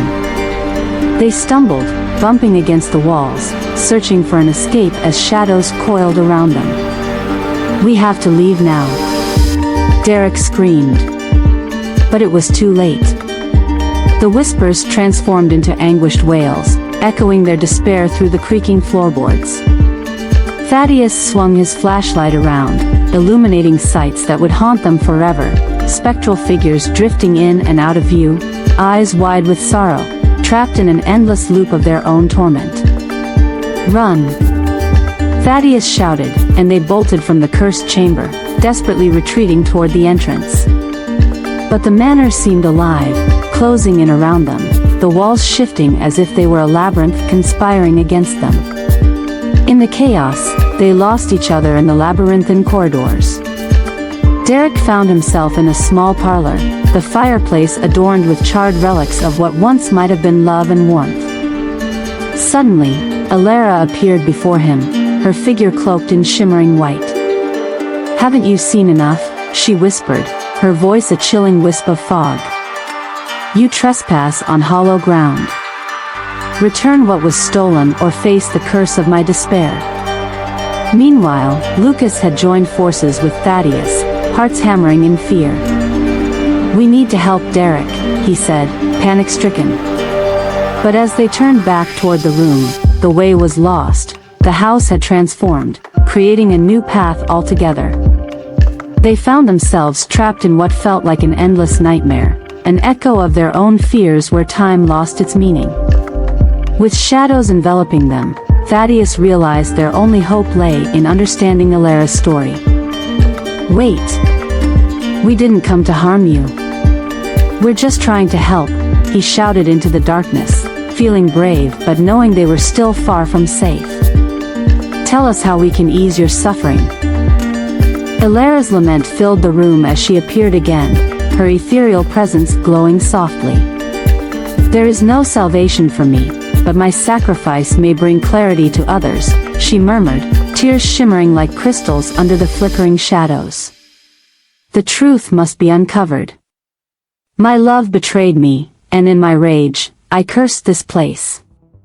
Thaddeus, recognizing the depth of her sorrow, whispered urgently, "We will expose the truth. We promise you that." The words hung in the air, heavy with solemnity. As if sensing their sincerity, Alara pointed towards an ornate box hidden beneath the floorboards, crumbling yet filled with forgotten secrets. "Release me, and the hollow will be freed from its chains." With a surge of valor, Thaddeus and Lucas moved forward, prying the box open, revealing an ancient locket containing the truth of Alara's past, their darkest secret, an unfulfilled promise that had damned many. In that moment, the shadows faded, the weight of grief lifting as the truth spilled forth like a song, wrapping around them. Alara's anguished spirit dissipated, leaving behind a warmth that was once lost to despair. As the dawn broke, the manor breathed a sigh of relief, gently illuminated by a soft golden light. Thaddeus and Lucas found the courage to return to the village, where they shared their harrowing tale, restoring her story, finally giving Alara the voice she had long been denied. Greystone Hollow began to heal, the memories of Alara transformed into whispers of a warning. And as for Thaddeus and his team, their names became etched into the folklore as they uncovered the truth, forever marked by their haunting encounter and the bonds they forged in darkness. Their harrowing adventure may have been terrifying, filled with phantoms and shadows, but in its wake, it left an enduring lesson, that every story seeks a teller, and sometimes the scariest tales are those that remain untold. As a slight chill grazed the necks of those passing the manor, they would sometimes hear soft whispers on the wind, a reminder of the past, a testament of love, and the importance of acknowledging the spirits that linger still, yearning for liberation. And at times, when the storm rolled in, the skies darkened, they too might feel the electric thrill of haunted shadows, reminding them that not all stories end in despair, some find peace in being heard. Story number 15. The Haunting of Black Hollow. In the eerie town of Black Hollow, the sun barely broke the horizon as young Oliver awoke. Today was the day of the ancestral rituals, a tradition where families honored their departed kin, and he was helping his parents prepare the elaborate feast. As the adults busied themselves outside, Oliver found refuge within the dimly lit confines of their home, cradling a bowl of mushy oatmeal that felt more like a burden in his small hands. Seated across from the altar of his older brother, Aaron, he picked at his food, each spoonful becoming a test of endurance as he mulled over the previous night's unsettling dreams. The world outside was still shrouded in shadows, the flickering lights within casting long, ghostly figures that seemed to dance on the walls. As Oliver absent-mindedly chewed on a mouthful, his gaze wandered toward the slightly ajar window, a sudden chill wrapping around him as a pale face peered in. Startled, he dropped the bowl. The mush splattered onto the wooden floor. There, reflected in the flickering light of the altar candles, he recognized the familiar features of his brother's visage, but twisted, frozen in a look of despair. "Aaron," he stuttered, involuntarily drawing closer, captivated by the horror that unfolded before him. Aaron's silvery eyes widened in panic, fixating on the altar as he gasped for words. The shirt you're wearing, give it back." His voice came out like a choked whisper, a haunting echo that reverberated in Oliver's mind. The shirt was one that once belonged to Aaron. Oliver had been wearing it since his brother's tragic drowning days earlier. At that moment, their mother entered the room, briskly responding to the crash she'd heard. Frozen in shock, Oliver pointed toward the window, trying to explain that Aaron had returned. How could he understand that his brother was now a spirit trapped between worlds, unable to fully return to the home he once knew? "Nothing's out there," his mother exclaimed after peering into the darkness outside. There was only the somber, rippling creek, where Aaron had fallen just days before. The realization weighed heavily upon her. The boy had returned only to seek what he had lost, a piece of himself. As whispers of his brother's restlessness spread, a chill settled over their household. Their grandmother sensed the turmoil. She knew of the ancient bonds that tethered the living to the dead. In an effort to appease her grandson's spirit, she gathered some straw and took their loyal dog, Rusty, into the woods beside the creek. Igniting the straw in a makeshift bonfire, she wrapped her hands around the edges of a cold, rusted barrel, the place where young Aaron had met his tragic fate. Rusty, usually docile, suddenly strained against his leash, barking furiously at the darkness.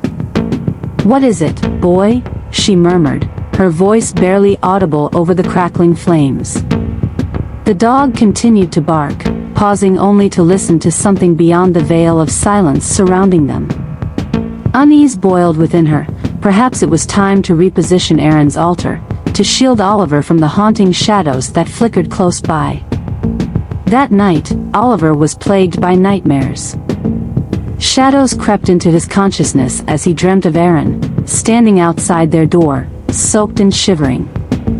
"You abandoned me," the pale figure cried, his spectral form draped in the same tattered clothes he wore on that fateful day. "Why didn't you save me?" Driven by fear, Oliver pleaded, "What happened to you?" He couldn't bear to watch his brother's spirit drift further into despair. Aaron recounted his final moments, how another child had allegedly hidden and betrayed him, pushing him into the depths of the icy water, mistaking him for Oliver, dressed in the same shirt he now wore. In an instant, it was as if the veil between the living and the dead had thinned. An ethereal figure, resembling a young man his grandmother recognized as the lost boy from local folklore, emerged to take Aaron to the afterlife. This was someone who had also met a tragic end but found peace and wanted to guide Aaron home, to help him let go of the pain. Jed, the local historian who lived in town, had long since known the old tales of Black Hollow's watery graves. He warned the townsfolk of the sensitive nature of the spirits that lingered around the creek. Those who die tragically remain. They seek resolution but often get caught, seeking revenge or closure, he would say at gatherings. As weeks passed, it became evident that Oliver was at risk, haunted by his brother, unable to escape the spectral grasp that had latched onto him. In desperation, Oliver's mother decided to consult with a spiritualist who lived in the outskirts of Black Hollow. The old woman was notorious for her communion with the dead and had deep knowledge of the hidden realms. As the woman closed her eyes and spoke in prayer, a sudden gust of wind rustled the air, accompanied by an otherworldly voice calling Aaron's name. Panic surged through Oliver. He felt something cold wrap around him like an icy hand. Would his brother pull him into the abyss, or would he finally be freed? The chilling voice echoed, blending with the whispers of the wind. Not all bonds should be broken, but those that bind souls cannot be severed by neglect. The spiritualist, sensing the turmoil, extended her hand toward Oliver, urging him to confront his fears. You must help him. Allow Aaron to release his grief, to return to the peace he deserves, she instructed, her voice laced with a knowing sadness. As the moon hung high like a ghostly lantern in the night sky, Oliver ventured back to the creek where everything unraveled. Alone in the dark, he called out to Aaron, tears streaming down his cheeks. I won't forget you, brother. I'll fight for you. In response, the waters stirred violently as Aaron appeared once more, lips trembling with grief, his form shifting like the swirling mist. I need to go, Oliver, but the sorrow, it's too heavy, he lamented, the essence of their bond tugging at both their hearts. In that moment of revelation, Oliver remembered the love they shared as brothers, the warmth of their childhood laughter, and the promises they made. Then let me help you, he cried, as golden light began to seep through the darkness.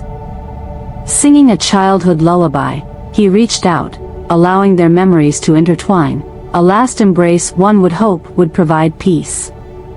As the spirit of Aaron lifted from the water, now shimmering and ethereal, he smiled at his brother, a smile that held no malice, only relief. Thank you, he whispered, and as quickly as he appeared, he dissolved into the soft glow, leaving behind a calm silence that enveloped the creek. From that day forward, Black Hollow would resonate with tales of brotherly love and sacrifice, healing the rifts that bridged life and death. The local spirits tempered their restless souls as the bond between Oliver and Aaron became legend. And amidst the shadows of the past, only echoes of laughter remained, a testament that some stories never fade, but transform into whispers of hope, reaching across the veil of time.